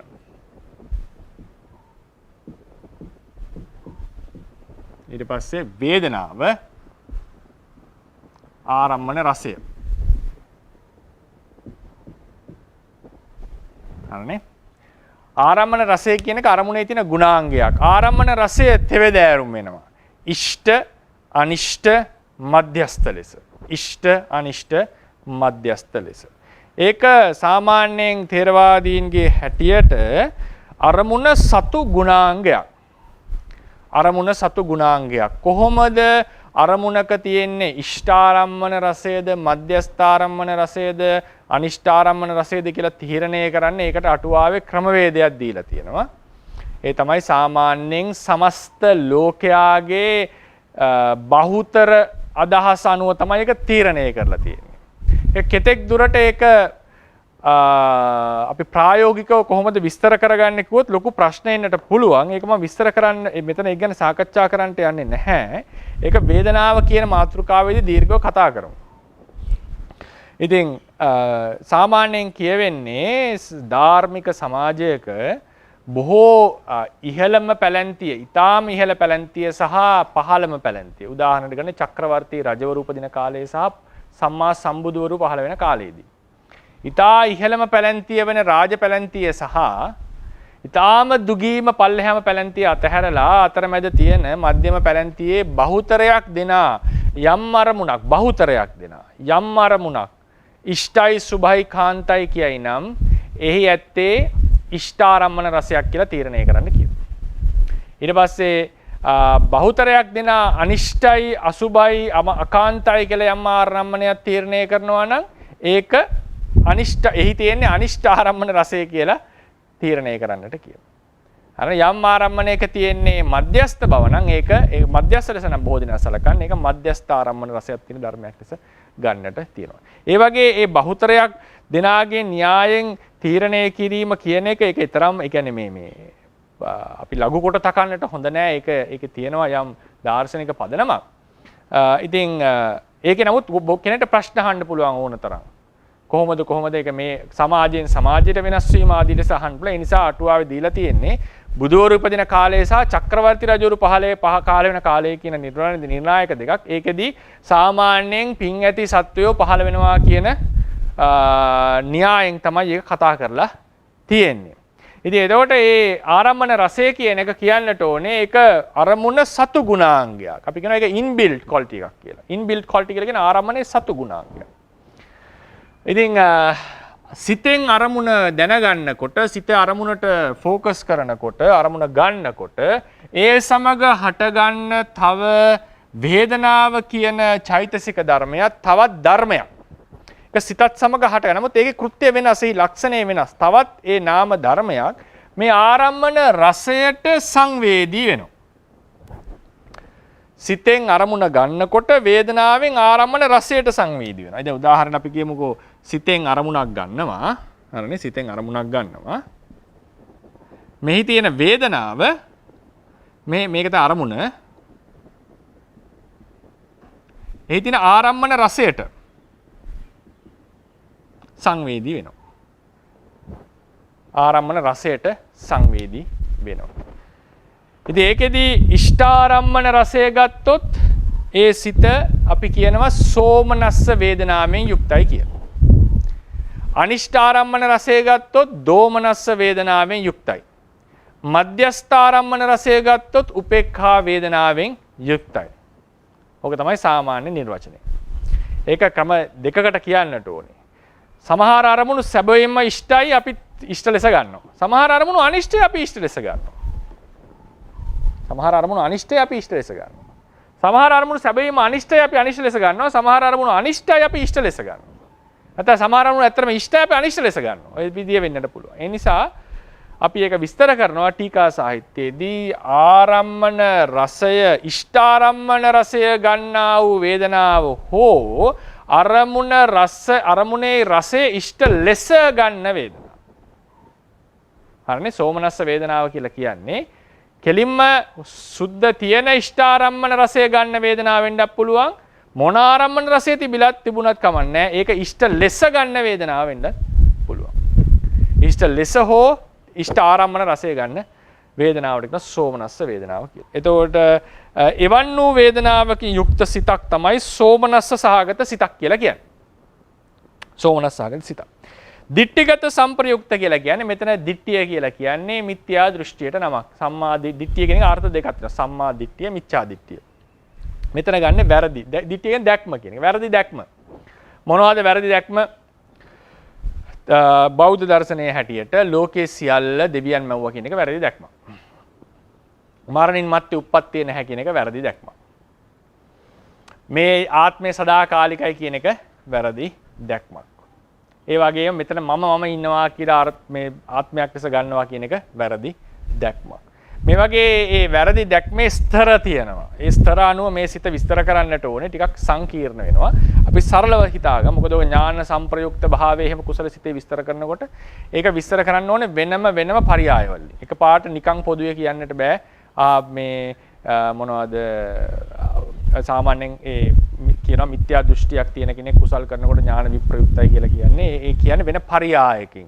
එහෙම නැත්නම් මිත්‍යා දෘෂ්ටි කියනට ඥානයක් පහළ වෙන්නේ නැහැ කියන අර්ථයෙන් නෙවෙයි. ඒක විස්තර කරන්න ඕනේ ටිකක් කොටස් වලට කඩලා. ඒ නිසා මේ දිට්ඨිගත සංප්‍රයුක්ත භාවය දැන් විදර්ශනා භාවනාව විස්තර කරනකොට එහෙම දිට්ඨිගත සංප්‍රයුක්ත භාවය විප්‍රයුක්ත භාවය ටිකක් සංකීර්ණව බෙදලා විස්තර කරන්නට ඕනේ. ඉතින් ඒකේ මම සරලව කියන්නම් දිට්ඨිගත සංප්‍රයුක්ත කියන එකේ තේරුම තමයි අර වගේ වැරදි දෘෂ්ටි වලින් යුක්තයි කියන එක.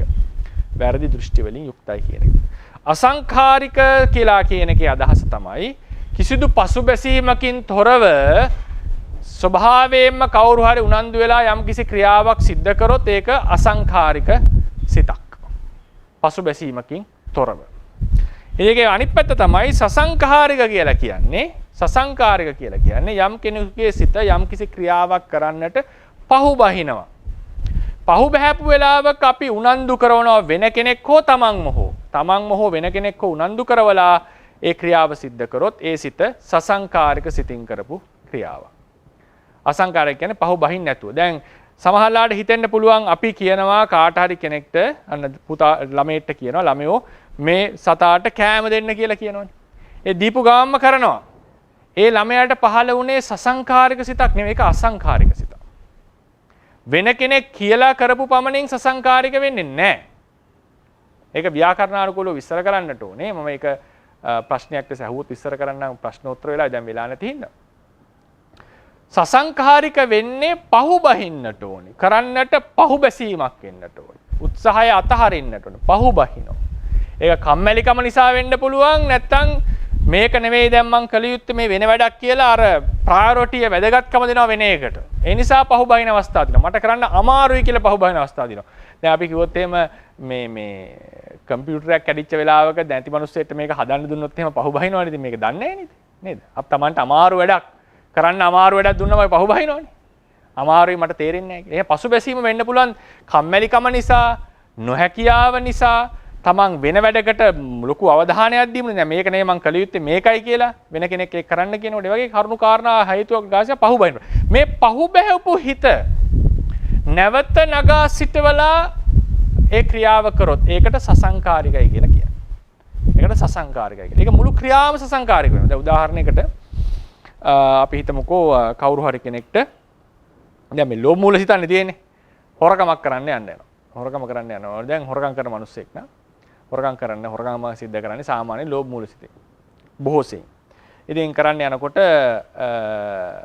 හිතනවා දැන් කමක් නැහැ එක්ක පොලිසියට අහු වෙයි හරි පවක් සිද්ධ වෙයි කියලා හරි පහු බහිනවා. පහු බහැලා ඊට පස්සේ කල්පනා කරනවා නෑ මෙහෙම කරේ නැත්තම් කොහොමද මම කණ්ඩ දෙන්නේ ළමයින්ට කොහොමද නැත්තම් මම ජීවත් වෙන්නේ කියලා ආපහු උනන්දු වෙලා ඒ හොරකම ගිහිල්ලා කරනවා. මේ මුළු හොරකමම සසංකාරිකයි. මොකද හේතුව ඒ ක්‍රියාව පහු බහැලා පටන් ගත් එක. සමහරවිට හිතෙන්න පුළුවන් නෑ කරන අතරතුරේදී අසංකාරික වෙනවද සිත කියලා. නෑ මේ මුළු ක්‍රියාවම පහු බැස්සනේ. ඒතකොට ඒක මුළු ක්‍රියාවම සසංකාරිකයි. ඒ උපමාව දෙන්නේ අටුවාවේ දත්තසාලිනී අටුවාවේ ස්වාමී කුසල සිත දෙන්නේ උපමාව. මොකද කුසල සිතෙන් ඉස්සල විස්තර කරන්නේ. දෙන්නේ ස්වාමීන් වහන්සේ කෙනෙක් ප්‍රත්‍යන්ත පොඩක් දුර ඈත ආරණ්‍ය ඇතුලේ ඈත කුටියක ඉන්නවා. දැන් හැමදාම වැඩිහිටියෝ වන්දනා කරන්න යනවනේ. ටිකක් යනවා අද හිතනවා අද ටිකක් ගියොත් එimhe එන්න හවස් වෙයි. කලවර වෙයි. ටිකක් ප්‍රමාද වෙයි. ඒ නිසා අද යන්න ඕනේ නැහැ කියලා හිතනවා. කුසලයෙන් යන්නේ මේ වන්දනා කරලා. ඉතින් ඕනේ නැහැ කියලා හිතනවා. ඊට පස්සේ නෑ මම භික්ෂුවකට ගැලපෙන්නේ නැහැ නෝද ඉන්නේ කියලා. ආපහු හිත උනන්දු කරගෙන මේ වගේ ක්‍රියාවක් සසංග. ඒතකොට මේ බුද්ධ ඒ ආචාර්ය වන්දනාව වැඩිහිටි වන්දනාවම සසංකාරික ක්‍රියාවක්. මොකද පහු බහැලා කරේ. ඒ නිසා පහු බහැලා නැවත කරනවා නම් සසංකාරික. එහෙන් පහු නොබැස කරනවා නම් ඒක අසංකාරිකයි. ඉතින් මේ සිත් 8ම ලෝභය මුල් කරගෙන තියෙන නිසා මතක තියෙන ඇලීම සහිතව කියන ලෝභය කියලා කියන්නේ ඇලීම කියන එක. අරමුණකට ඇලීම. අරමුණට කැමති වීම. අරමුණට ඇලීම අරමුණට කැමති වීම. ලෝභය හඳුනා ගන්න තියෙන ප්‍රධානම ලක්ෂණය මොකද්ද? අරමුණ නැති වෙනවට අකමැති. අරමුණ නැති වෙනවට අකමැති වෙන්නේ ප්‍රධාන වශයෙන්ම ලෝභය තියෙන නිසා. නුවණින් අකමැත්තක් එන්නට පුළුවන්. දැන් හොඳ අපි හිතමුකෝ බුදුරජාණන් වහන්සේ පිළිබඳව හිටියොත් ලෝකයට අර්ථයක් වෙනවා. උන්වහන්සේගේ පිරිනිවන් පෑම අකමැති වෙනවා ඥානවන්තයෙක්. අපරාධී මේක තව ටිකක් හිටියනම් හොඳයි කියලා. එහෙම එකක් නෙමෙයි අකමැති වෙනවා කියලා කියන්නේ අර දුකක් අප්‍රසාදයක් අපරාධයක් කියලා අර එනවනේ ද්වේෂයක් එක්ක එන එක ගොඩක් වෙලාවට නේද? ඒක නොඇලිච්ච දෙයක නෙහි තෙන්නට පුළුවන් නුවණ නිසා ඒක අයෝනිසෝ මනසිකාරය නිසා. නමුත් අර කියන්නේ අපි මිස් වෙනවා කියලා ඒක නිකම් තමන්ට මතක් වෙනවා. ඒ පාඩුව අඩුවක් වගේ දැනෙනවා. තනිකමක් වගේ දැනෙනවා සමහර අරමුණු නැති වෙනකොට. ඒකෙන් ගම්ම වෙනවා ඒ අරමුණට ඇලී සිටියා කියන්නේ.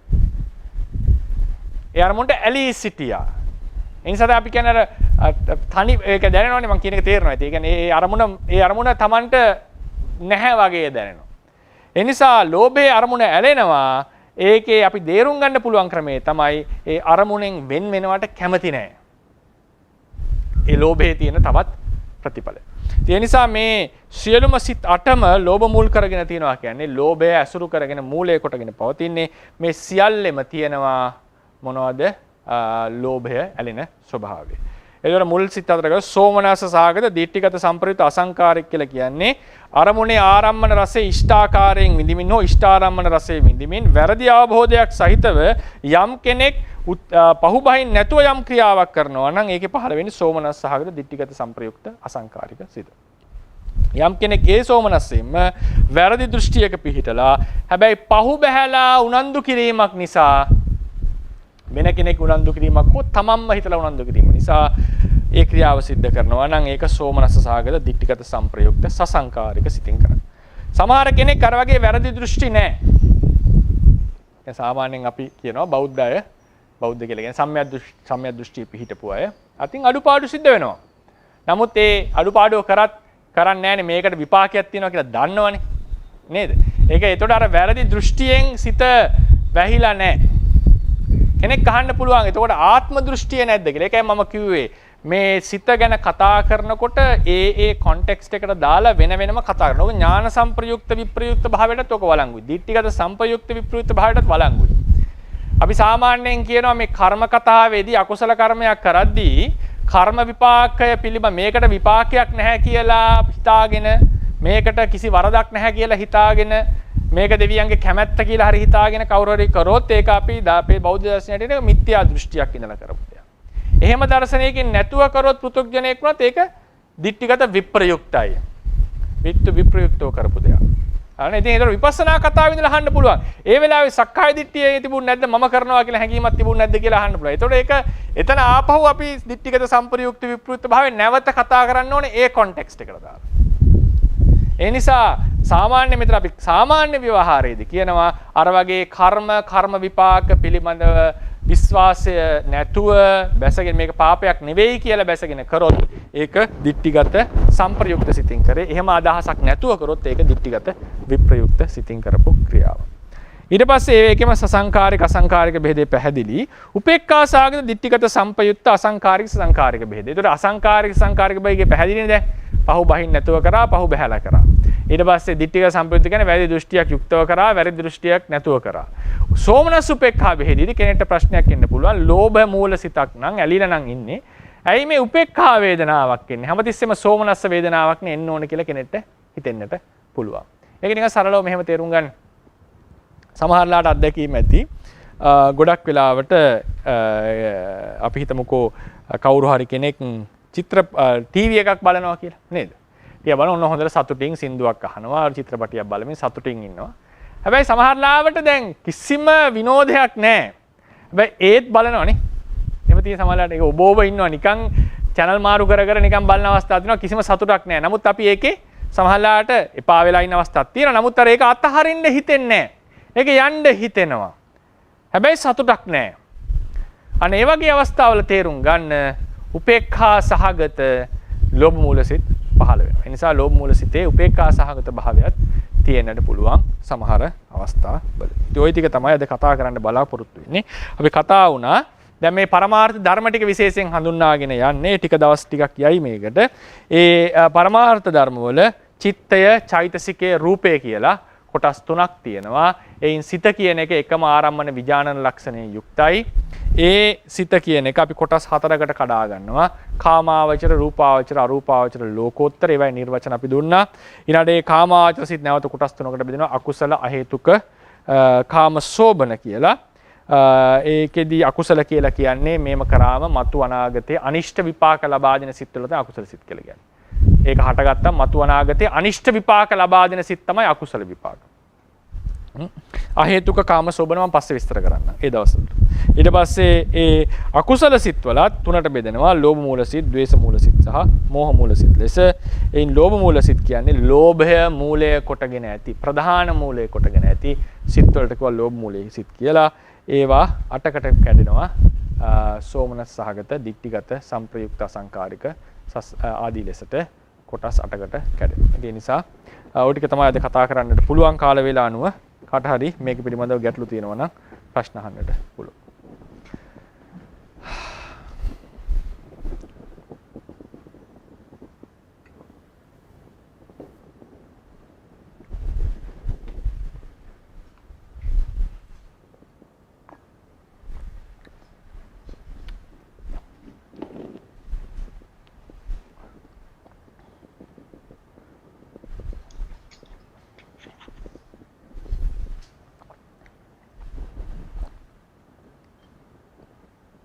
තෙරුවන් සරණයි. යම් කිසි කෙනෙකුට යම් ගැටලුවක් තියෙනවා නම් දැන් ඉවසන්න හැකියාව තියෙනවා. තමන්ගේ මයික්‍රොෆෝන් එක ඔන් කරගෙන තෙරුවන් සරණයි.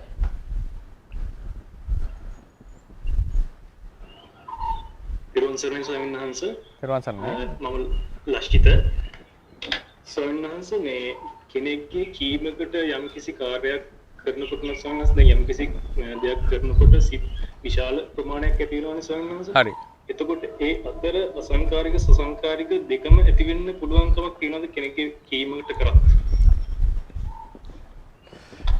ඒ කියන්නේ අපි හිතමුකෝ උදාහරණයක් ගමු කවුරු හරි කියනවා මේ දානයක් දෙන්න කියලා. ඒ දීම කියපු නිසා අපි කරනවා. ඒක කරගෙන යනකොට අසංකාරික සංකාරික සිත් ඇති වෙන්න පුළුවන්ද කියන එක අහන්නේ නේද? ඒක අපි සාමාන්‍යයෙන් මෙහෙමයි විස්තර කරන්නේ. දැන් කීමක් කෙනෙක්ගේ කීමකට කළ පමණින් මම ඉස්සරත් විස්තර කරා කෙනෙක්ගේ කීමකට කළ පමණින් සසංකාරික වෙන්නේ නැහැ. කෙනෙක්ගේ දැන් අපි ඔක්කොම කරන්නේ කෙනෙක්ගේ කීමකටනේ. බුදුරජාණන් ධර්මයේ දන් දෙන්නේ අපි බුදුරජාණන් වහන්සේ කියලා තියෙනවනේ දන් දෙන්න කියලා නේද? ධර්මයේ කියලා අපි ධර්මයේ කියවලානේ දන් දෙන්නේ. අපි ධර්මයේ ඉගෙන ගත්තේ නැත්නම් මෙහෙම ජීවිත ගත වෙන්නේ නැහනේ. කෙනෙක් මහාන වෙන්නෙත් ඒ උපදේශයක් උඩනේ. ඒ නිසා සාමාන්‍යයෙන් සත්පුරුෂ අවවාදයේ සත්පුරුෂ උපදේශයේ මත තමයි, කල්යාණ මිත්‍රයා මත තමයි බොහෝ කෙනෙක් කුසල් කරන්නේ. හරිනේ? එතකොට එහෙනම් අපි යම් කෙනෙක් කියපු පමණින් කුසල් කිරීම සසංකාරිකුත් අපි හැමෝගෙම කුසල් බොහෝ සෙයින් සසංකාරික වෙනවා. හරිනේ? ඉතින් එහෙම එකක් නෙවෙයි ධර්මයේ තියෙන්නේ. වෙන කෙනෙක් කියූ පමණින් අපි කරන ක්‍රියාව සසංකාරික වෙන්නේ නැහැ. වෙන කෙනෙක් කිව්වත් අපි ඒක උනන්දුවෙන් ඕනකමින් කරනවා නම් ඒක අසංකාරිකයි. කිව්වම අපි ටිකක් මැලි වෙවි. දැන් ඕන සමහරට අම්මලා කියනවා මේ දේවල් කරන්න. ඉතින් බෑම කියලා පෙරත්ත කරලා අවසානයේ කරනවා. මේක කෙලින්ම සසංකාරිකයි. මේ කතා දෙකක් නැහැ. ඒ ක්‍රියාව අතරතුරේ කරන සියලු සසංකාරිකයි. සසංකාරික අසංකාරික භාවය කියන එක පින්වතුනි මේ ඒ සිතේ දෙන චෛතසිකයක් නෙවෙයිනේ. සසංකාරික අසංකාරික භේදය කියන්නේ චෛතසිකයක් නෙවෙයි. ඒක ආරම්භයේ යම් ක්‍රියාවක් දානයක් දෙන්න පටන් ගත්තොත් ඒ දාණය දෙන්න ආරම්භ කරනකොට ඇතිවෙච්ච සිතේ මට්ටම අනුව ඒ මුළු දාණයම ඩිෆයින් කරනවා අසංකාරිකද සසංකාරිකද කියලා. ඒකෙදි අපි පහු බහැලා නම් මේක පටන් ගත්තේ ඒ පහළ වෙන සියලු සිත් සසංකාරික සිත් ලෙස අර්ථකථනය කරනවා. මේ ප්‍රශ්නේ එන්නේ හේතුව තමයි අපි ගන්නවානේ දැන් ඕක අභිධර්ම ඉගෙන ගන්නකොට තියෙන තව ක්‍රමයක්. ඒක අපි ඒක හොඳයි මේ ප්‍රශ්නේ ඒ ප්‍රශ්නේ ඒක මම පොඩ්ඩක් තව ටිකක් විස්තර කරන්න. ඒකේ මට හිතෙනවා මේ පොඩි වෙන දර්ශනයක් කියන වෙන තොරතුරක් අපි දෙන්නට ඕනේ. මේකේ තියෙනවා මට සිංහල වචන නම් තියෙනවා රිඩක්ෂනිස්ට් ප්‍රින්සිපල්, වයිටලිස්ට් ප්‍රින්සිපල් කියලා ක්‍රම දෙකක්. ඒ කියන්නේ මම ඉංග්‍රීසියෙන් ලියන්න.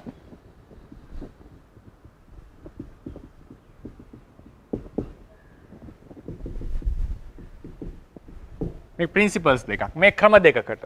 ඒ කියන්නේ උදාහරණයකට අපි මම විද්‍යාත්මක උදාහරණයක් දුන්නොත් ජීවය විස්තර කරනකොට සෛලයට කියලා කතා කරනවා. ඒතර තියෙන සෛල අණුව මේක විස්තර කරමින් යනවා. මේ සෛලයෙන් මෙහෙම වෙනවා, මේ සෛලයෙන් මෙහෙම වෙනවා, මෙයාගේ කෘත්‍ය මේකයි කියලා විස්තර කරනවා. නමුත් ඒක සියල්ලම සෛල වලින් විස්තර කරන්න බැරි ලක්ෂණයකුත් ජීවය තුළ තියෙනවා. පොදුවේ අරන් කතා කරන්න ඕන දේවල් ජීවය තුළ තියෙනවා. විශේෂයෙන්ම ඔය කොන්ෂස්නස් කියන එක ඒ රසායනික ක්‍රියාවලින් විස්තර කරන්න බෑ.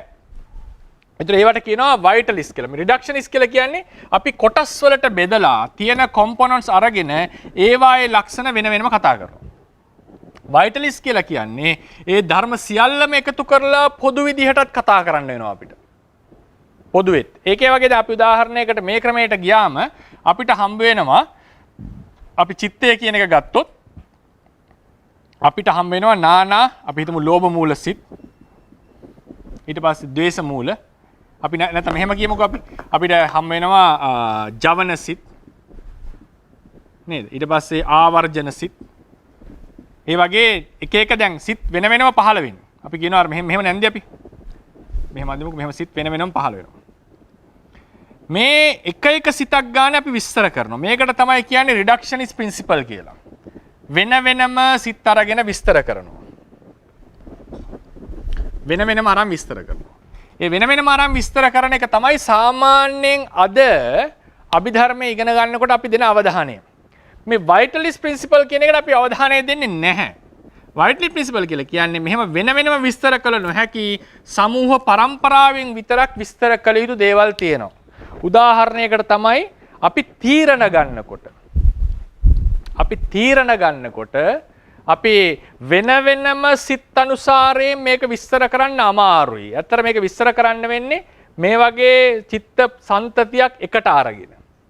ඒ චිත්ත සන්තතියේ තියෙනවා වුණොන්ට බලපාන ගතියක් එකක් ලෙස අපිට විස්තර කරන්න වෙනවා.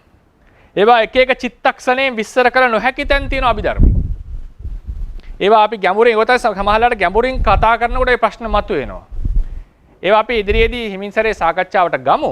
එතකොට මේ රිඩක්ෂනිස්ට් ප්‍රින්සිපල් එකේ ආවම තමයි මතුවෙන්නේ මේ වෙන වෙනම ධර්ම නිසා ඇයි බැරි මම කියවනේ දැන් යම් කිසි ක්‍රියාවක් කරනකොට දැන් පහු බහැලා මම හිතනවා ඔබතුමා අහන්න ඇත්තේ මේ ප්‍රශ්නේ කියලා පහු බහැලා යම් කිසි ක්‍රියාවක් පටන් අරගෙන කරනකොට අතරමැද ඇයි සසංකාරික දැන් පටන් ගන්නකොට සසංකාරිකයින් පහු බහැලෙන් පටන් ගත්ත ඇයි අතරමැද අසංකාරික සිත් පහළ වෙන්න බැරි මොකද වෙන වෙනම ධර්මනේ මේවා. ඒතර මේක සසංකාරික වෙච්ච බව ඇත්ත. ඇයි මෙතන අසංකාරික වෙන්න බැරිද කියලා ප්‍රශ්නයක් අහන්නේ. හේතුව අපේ අප්‍රෝච් එක මේවා වෙන වෙනම ධර්ම ලෙස අරමින් කතා කරේ. කතාව හරි එහෙම තමයි ඉගෙන ගන්නට ඕනේ. නමුත් වෙන වෙනම ධර්ම ලෙස පැවතීම වගේම මේකේ ඒකත්වයක් ලෙස පැවතීම කියලා දෙයක්ත් තියෙනවා. ඒකත්වයක් ලෙස පැවතීමද. ඒකට පාලි වචන දෙකක් තියෙනවා. ඒකට කියන්නේ ඒකත්ත ණය, නානත්ත ණය. මේක යොදලා තියෙන්නේ වෙනම දෙයක් විස්තර කරන්න. නමුත් මම මේ වචන දෙක දැනට යොදා ගන්නම් ඒ අදහස ගේන. ඔකට ඒකත් ණය නානත්ත ණය හමුනොත් හම්බ වෙන්නේ අටුවාවේ වෙනම අර්ථ දෙකක්. මේක වෙනම එක પરම්පරාවක් මේකේ නානා ධර්ම කියලා කතා කරන්නේ. මම මේ කියන්න හදන්නේ අපි මේ වෙන වෙනම නානත්ත ණය ඉඳගෙන වෙන වෙනම ධර්ම අරගෙන තමයි අපි අභිධර්මයේ ඉගෙන ගන්න. මේ ඒකත්වයක් කරන් ඉගෙන ගැනීම කියන එක නැති තරම්. ඒකත්වයක් කරන් ඉගෙන ගැනීම කියන එක නැති තරම්. නමුත් එහෙම ඒකත්වයක් තියෙන තැන් ඕන තරම් තියෙනවා. ධර්මයක අපි ඔක මම මුලින්ම කතා කරන්න හිටියේ මට අවස්ථාව ලැබුණේ නැහැ. ඒකට සුදුසු නිකන් අර දේශනාවත් එක්ක යනකොට පරිසරය සකස් වුණේ නැහැ. ඉතින් අපි දැන් මේ කියන්නේ යම් කිසි ක්‍රියාවක් පටන් ගත්තේ සසංකාරික සිතකින් නම් පහු බැහැලා නම් පටන් ගත්තේ ඒ ක්‍රියාව අවසන් වෙනකන් තියෙන සියලුම සිත්වලට මේ පහු බැහැපු එකේ බලපෑම තියෙනවා. මේ මුළු සිත් සියල්ලම ඊට පස්සේ සසංකාරික වෙනවා. ඒකෙන් නිකන් නොකිය කියන්නේ සසංකාරික නම් පටන් ගත්තේ මැදදී අසංකාරික කරගන්න බෑ.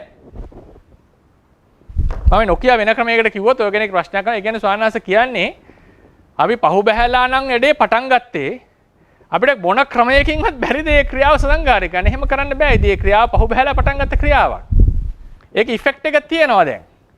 ඒකෙන් මම අදහස් කරන්නේ මේක මේ අභිධර්ම ඉගෙන ගන්නකොට හොඳයි මේ මාතෘකාව ගෙනපු එකේ අභිධර්ම ඉගෙන ගන්නකොට අපි හැමතිස්සෙම මේ චිත්තක්ෂණ වශයෙන් රූප කලාප වශයෙන් වෙන වෙනම සන වශයෙන් අරන් කතා කරලා දිනේ. කර්මය කියන එක එහෙම එකක්. දැන් කර්මය කියන එක බලන්න.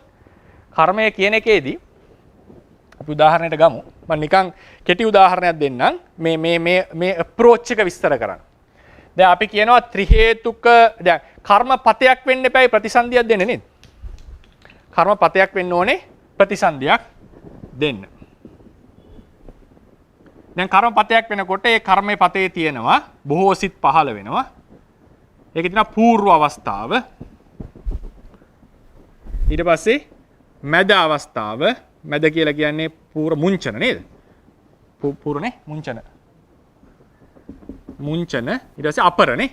අපර. මොන තමයි අවස්ථා තුන. දැන් තේරවාදීන්ගේ ක්‍රමයේ හැටියට ඒක සාකේත නුවර තමයි මේ ප්‍රශ්නයට පිළිතුර හම්බ වෙන්නේ.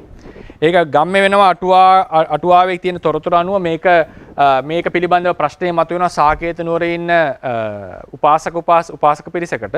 ස්වාමීන් වහන්සේලා පිරිසක් හම්බ වෙලා උන්වහන්සේලා තමයි උත්තරේ දෙන්නේ ප්‍රතිසන්දියක් සිද්ධ වෙන්නේ එක සිතක චේතනාවකින්. මේක එක කර්මයක්. අපි හිතුව දන් දීපු කර්මය කියලා. එක කර්මයක්. හැබැයි මේක එක සිතක චේතනාවකින් තමයි එක ප්‍රතිසන්දියක් ලබා දෙන්නේ. එක සිතක චේතනාවක ප්‍රතිසන්දියක් ලබා දෙන්නේ. අර දේශනාවේ තියෙනවා බොහෝ එක කර්මයක් කරලා ආත්ම බොහෝ ගණනක් ඉපදුනා කියලා අපි කියන්නේ. ආත්ම ගාන මෙච්චර ගානක් දිව්‍ය ලෝකෙ ඉපදුනා මෙච්චර ගානක් කියනවනේ එක මලක් පූජා කරලා මෙච්චර ඉපදුනා කියලා කියන්නේ. ඒතකොට ඒකේ තාම ප්‍රශ්නේ විසඳිලා නැහැනේ. කෙනෙක්ට අහන්න පුළුවන් එක සිතකින් බොහෝ ප්‍රතිසන්දි දෙන්න පුළුවන්ද? සිත් ඔක්කොමගෙන්ම එක ප්‍රතිසන්දි දෙන්න පුළුවන්. මේ ප්‍රශ්නේ විසඳිලා නැහැ පෙළෙන් තාම. එතකොට සාකේත නුවර හිටපු තෙරුන් වහන්සේලා තමයි මේක විසඳන්නේ. ඒක කියවද්දි ගම්ම්‍ය වෙනවා. මම ස්ථිර කරනවානේ. කියවද්දි ගම්ම්‍ය වෙන්නේ බුද්ධ පරිනිර්වාණයෙන් පස්සේ ලංකාවට බුදුදහම එන්නට කලින් තමයි මේ ප්‍රශ්නෙට පැහැදිලි උත්තරයක් ඒ සාකේත නුවර ස්වාමීන් වහන්සේලා දෙන්නේ. ඒක තමයි බුද්ධඝෝෂ ස්වාමීන් වහන්සේ සාකේත පඤ්ඤය කියලා විස්තර කරන්නේ. මේක අත්තසාලිනේ අටුවාවේ බලන්න. සාකේත පඤ්ඤය කියලා වශයෙන් බලන්න. ඒකේ තියෙනවා මේ විස්තරය. සාකේත පඤ්ඤය ප්‍රශ්නය. සාකේත නුවර ප්‍රශ්නය. එතකොට මේ සාකේත පඤ්ඤයේදී කියනවා එක සිතකින් එක ප්‍රතිසන්දියයි. එක බීජයකින් එක ගහයි. නානා සිත් වලින් එක ප්‍රතිසන්දියකුත් නෙවෙයි. එක ප්‍රතිසන්දියකින් එක සිතකින් නානා ප්‍රතිසන්දත් නෙවෙයි. එක සිතකින් එක ප්‍රතිසන්දියයි. එක කර්මයක් කරාම එක සිතකින් එක ප්‍රතිසන්දියක් ලබා දෙනවා. දැන් ඔන්න බලන්න. හොඳට මේ කරුණ කල්පනා කරමු අපි. දැන් අපි හිතමුකෝ මේ ඕනම අපේ තේරවාද ධර්ම තේරවාද න්‍යායයේ හැටියට මේ ඕන සිතකින් ප්‍රතිසන්දිය දෙන්න පුළුවන්. මුංචන සිතකින් වෙන්නම අවශ්‍ය නැහැ. දැන් දානයක් කියලා හිතන්නකෝ. සාමාන්‍යයෙන් දානයක් දෙනකොට పూర్ව අවස්ථාව ලෙස තේරවාදී සම්ප්‍රදායේ පිළිගත් අදහස තමයි දානය දෙන්න බඩු එක්ස්ප්‍රෙස් කරන මොහොතේ ඉඳලා పూర్ව චේතනාව. සිතන මොහොත නෙවෙයි. බඩු එක්ස්ප්‍රෙස් කරන මොහොතේ ඉඳලා పూర్ව චේතනාව. සකස් කරලා ඔක්කොම සිද්ධ කරලා ගෙදරට අපි හිතමුකෝ වඩම්මලා දන් දෙන්න පටන් ගන්නවනේ. නේද? දන් දෙන්න පටන් ගන්නකොට එන්න මුංචන චේතනාව. දාන ඉතින් එකපාර නෙවෙයි පැය විනාඩි ගාණක් දෙන්න එපේ. මේ ඔක්කොම මුංචන චේතනාව. ඊට පස්සේ අපර චේතනාව කියන්නේ දාන ඉවර වෙලා මේ ඔක්කොම කටයුතු සිද්ධ වෙලා පින් අනුමෝදන් වගේ කරන අවස්ථාව තමයි අපර චේතනාව. ඒතර මෙතන හරියටම කොයි වෙලාවේද මුංචන චේතනාව පටන් ගන්න කියන එක මට පැහැදිලිවම කියන්න තරම් දැනුමක් නැහැ. ඒක දානෙට පැන් ටික දෙනකොට දර පැන් දෙනවනේ ඉස්සෙල්ලාම දානෙට කලින් කොයි අවස්ථාවෙන්ද පටන් ගන්න කියලා කියන තරම් මට දැනුමක් නැහැ. නමුත් සාමාන්‍යයෙන් තේරෙනවා මේ දානේ පූජා කරන අවස්ථාව. හරිනේ? එතකොට දැන් මේ ඕන චේතනාවකින් පුළුවන් ප්‍රතිසන්දියක් ලබා දෙන්න. ඕන චේතනාවකින් ප්‍රතිසන්දියක් ලබා දෙන්න පුළුවන්. දැන් හිතන්න මේක ත්‍රි හේතුක කුසලයක් ත්‍රි හේතුක ඥාන සංප්‍රයුක්තව කරා මුලදී සහ අගදී කෙලෙස් වලින් කිලිටි වෙන්නේ නැතුව නේද? කෙලෙස් වලින් කිලිටි වෙන්නේ නැතුව දානේ කරා කියලා හිතන්න. ඒතර කියනවා ත්‍රි හේතුක උත්කෘෂ්ඨ කුසලයක් කියලා. නේද? දැන් పూర్ව චේතනාවත් පිරිසුදුයි, මුංචන චේතනාව පිරිසුදුයි, අපර චේතනාවේ කිලිට්ටක් අපරාදි දන් දුන්නේ කියලා කිලිටුනොත් එහෙම ඒකට කියනවා ඕමක කුසලයක් වුණා කියලා නේද? ඕමක කුසලයක් වුණා. දැන් හිතන්න මේක ඕමක වුණා කියලා. මේක ඕමක වුණා. මේ චේතනාවෙන් ප්‍රතිසන්දිය ලබා දුන්නා කියලා හිතන්නකෝ. මේ චේතනාවෙන් ප්‍රතිසන්දියක් ලබා දෙනකොට අපි කියන එක ද්වි හේතුක ප්‍රතිසන්දියක් දෙනයි. මේක ඕමක වෙච්ච නිසා. මේක උත්කෘෂ්ඨ වුණා නම් මේකත් කරදරයක් වුණ නැත්නම් මේක ත්‍රි හේතුක ප්‍රතිසන්දියක් තමයි ලබා දෙන්නේ. එතකොට මේ ඊට පස්සේ මේ චේතනාවටත් පුළුවන් ප්‍රතිසන්දියක් ලබා දෙන්නට. හරිනේ? ප්‍රතිසන්දියක් ලබා දෙන්නට. මේ චේතනාවටත් පුළුවන් ප්‍රතිසන්දියක් ලබා දෙන්නට. මේක වාරණයක් නැහැ. දැන් හිතන්න එක චේතනාවකින් දැන් ප්‍රතිසන්දිය ලබා. දැන් හිතන්න මේ චේතනාවෙන් ප්‍රතිසන්දිය ලබා දුන්නා කියලා. දැන් මේ කර්මපතයක්නේ. සමහර කර්ම තියෙනවා කර්මපත වෙලා නැහැ. పూర్ව චේතනාව තිබූගෙන ගියා. අනිත් ඒවා කරගන්න බැරි වුණා. මේක කර්මයක්ද කර්මපතයක්ද? මේක කර්මයක් විතරයි. මේකට ප්‍රතිසන්දිදායක හැකියාව නැහැ කියන එක තමයි තේරවාද මතය. දැන් අපි එක සිත් දෙකක් විතරක් ගත්තොත් මේ සිත් දෙකේ චේතනා දෙකේ චේතනා භාවයේ වෙනසක් තියනවද? නැහැ. పూర్ව චේතනාවෙන් ප්‍රතිසන්දින මෙතන పూర్ව චේතනාව මෙතන పూర్ව චේතනාව තිබුණා. හරිනේ? තවත් ඕන සිත් පහළ වෙනවා. එතකොට මේ චේතනාව ප්‍රතිසන්දි නොදීමටත් මේ චේතනාව ප්‍රතිසන්දි දීමටත් හේතු උනේ මේ චේතනාවේ බලපෑමද? මේ චේතනා දෙකම එක වගේනේ. දානයක් දෙන්න පටන් ගත්ත එක දෙන්න බැරි වුණානේ දැන්. මේක ඉවර කරා. හරිනේ? හැබැයි මේ චේතනාවට ප්‍රතිසන්දායක හැකියාවක් ආවා. ඇයි මේ පස්සේ කරපු සියල්ලම එකතු වෙලා තමයි කර්මය සම්පූර්ණ වුණේ. එවන් වූ පරිපූර්ණ වූ කර්මයක ඕන චේතනාවකට ප්‍රතිසන්දියක් දෙන්න පුළුවන්. එහෙමනම් අපි අර රිඩක්ෂනිස් ප්‍රින්සිපල් එකට ගියොත් වෙන වෙනම ධර්මාරං කතා කරොත් කෙනෙක් තරකයට අහන්න පුළුවන්. ඇයි ස්වාමීනි මේ චේතනා දෙකේ වෙනස මොකද්ද? මේ චේතනාවට විතරක් ප්‍රතිසන්දි දෙන්න පුළුවන් උනේ මේකට නොඋනේ ඇයි? හේතුව මොකද මේ සියල්ල එකක් ලෙස ගන්න වෙන්නේ අපිට. මේක එක කර්මයක්. මේක එක කර්මයක්. මේ එකම කර්මයේ මේ සියලු චේතනාවලට බලපාලා තියෙනවා. ඒ නිසා මේ සියලු චේතනාවලට ප්‍රතිසන්දි දෙන්න පුළුවන් උනේ. මුංචන චේතනාව පහළ වෙච්ච නැති නිසා මේ චේතනාවලට හැකියාව ඇවිල්ලා නැහැ. ඒකෙන් කියන්නේ vitalist principle. සමහර අවස්ථාවල අපිට ෂණ වශයෙන් විස්තර කරන්න බෑ අභිධර්මයේ. අපිට කරන්න වෙනවා මේ සන්තතියම අරන් ඒකත්වයක් අරන් විස්තර කරන්නට වෙනවා. ඒ නිසා තමයි කිව්වේ ආරම්භයේදී පහුබැහිම සිද්ධ වුණොත් මුළු සිත් පරම්පරාවම සසංඛාරික ලෙසයි තේරවාදයේ අපි අර්ථකථනය කරන්නේ. ඒ නිසා ඒක අර approaches දෙක වෙනස් කරලා හිතන්න ඕන තැන. මම හිතනවා පැහැදිලි වුණා ඇති කියලා. ඒක දැන තවත් විමස ගන්න තියෙනවා නම් මේ මහත්මයාටම අවස්ථාව දෙනවා. නැවත කවුන්ටර් ඒ කියන්නේ නැවත ප්‍රශ්නයක් අහන්න ඕන නම්. පැහැදිලි ස්වාමීන් වහන්සේ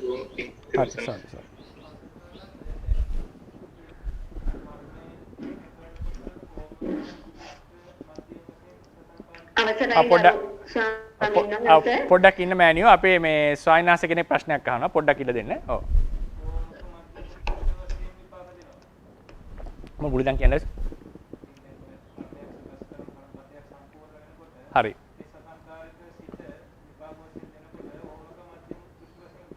පුළුවන්. සසංකාරික බෙහෙදේ නිසා ඕමක වෙන්නේ නැහැ කර්මය. අනේක හොඳ ප්‍රශ්නයක්. දැන් ඕමක ඒක හොඳයි ඒක දැනගන්න එක අපි. උත්කෘෂ්ඨ ඕමක උත්කෘෂ්ඨ කියලා කිව්වනේ අපි කුසලයක්. උසස් සහ පහත් කියස.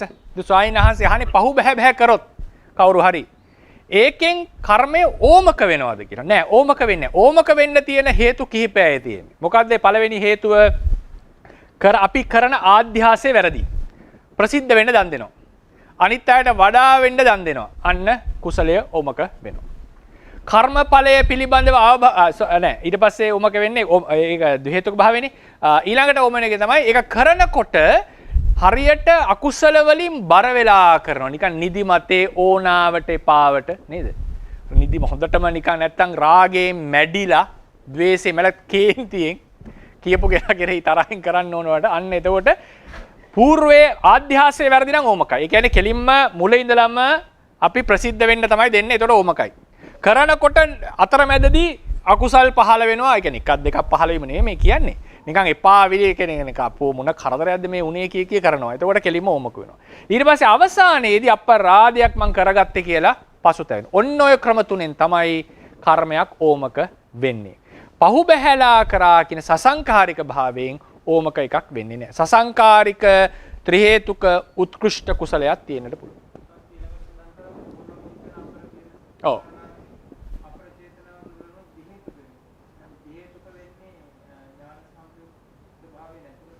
හරි. ඒ කිව්වේ මේක මේ කර්මය ත්‍රි හේතුකෝ කරන්නේ. හරිනේ? මෙතන අකුසල් සිද්ධ වුණොත් කර්මය ත්‍රි හේතුකයි. මේකට කියනවා ත්‍රි හේතුක ඕමක කුසලයක් කියලා. ත්‍රි හේතුක ඕමක කුසලයකින් ආයසුන් දෙන ප්‍රතිසන්දිය ද්වි හේතුකයි කියලා මම කියනවා.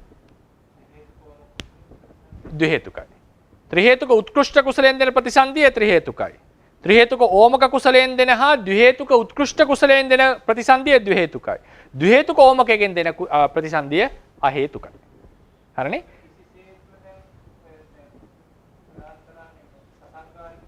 ඔව්.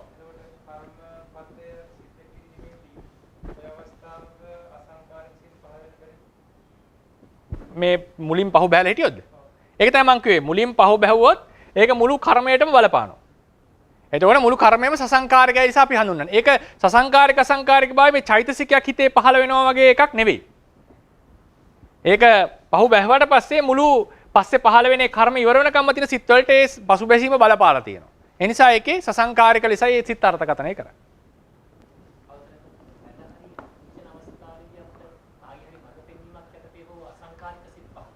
නෑ ඒකයි මං කිව්වේ ඒක එහෙම එකක් නෙවෙයි අසංකාරික කියලා කියන්නේ. අසංකාරික කියලා කියන්නේ ආපහු මොන හරි දර්ශනයක් ඇති කරගෙන වෙනස් කරගන්න පුළුවන් එකක් නෙවෙයි. ඒක පහු බැස්සනම් ඒක මුළු එකටම බලපාන එකක්. ඒ කර්මය පහු බහැලා කරපු කර්මයක්. ඒ නිසා තමයි අත්සාලනේ උදාහරණය දෙන්නේ ආචාර්යයන් වහන්සේ වඳින්නට යන කර්මය. ආචාර්යයන් වහන්සේ වඳින්න යන කර්මය කියන්නේ මේ වෙయ్యාවච්ච අපචායන කර්මය. ඒක ලොකු කර්මයක්. ඒක ගිහිල්ලා වැඳලා එන කර්මයන්නේ. ඒතර මේ මුළු කර්මයම ආරම්භයේදී පහු බහැලා කරපු නිසා ඒ වගේ කර්ම වලට කියන්නේ සසංකාරිකයි. ඒක මේ මුල් ආරම්භ වෙන සිත විතරක් නෙවෙයි මේ කතා කරන්නේ. බලපානවා. ඒ නිසා මම කිව්වේ අභිධර්ම ඉගෙන ගන්න ක්‍රම දෙකකට ඉගෙන ගන්න ඕනේ. මොමන්ටරි මොහොතින් මොහොත තියෙන ධර්ම අරමුණු කරගෙන ඉගෙන ගන්න එක තමයි අපි සාමාන්‍යයෙන් කරන්නේ. ඒ වගේම මේ ධර්ම සියල්ල අරගෙන ඒකත්වයෙන් කතා කරන්න ඕන තැන් තියෙනවා. එහෙමත් කතා කරපේ දෙකම මිශ්‍ර කරනවා තමයි දැන් සසංකාරික භාවයේ මුළු කර්මයට බලපාන්නේ අර විදිහට. අපි අර මොමන්ටරි විදිහට විතරක් හිතන්නේ අපි අභිධර්මයේ කල්පනා කරොත් හිතුවොත් අපිට ඔය එන තර්කය සාධාරණයි. එතකොට ඕන වෙලාවක සසංකාරික හිතක පුදවන්න පුළුවන් කියන හිත අපිට එන්නේ. තේරුණාද? ඕන වෙලාවක සසංකාරික පුදවන්න නෑ. ඒක බලපාන ඒක වෙනම ඒකත්වයක් ලෙස අරගන්නට ඕනේ. ඒ වගේ ධර්ම පරම්පරාව එකක් ලෙස කතා කරන එකත් අභිධර්මයේම තුලින්ම ඉගෙන ගන්න දෙයක්. ඒක සම්මුතියක් නෙවෙයි මේ.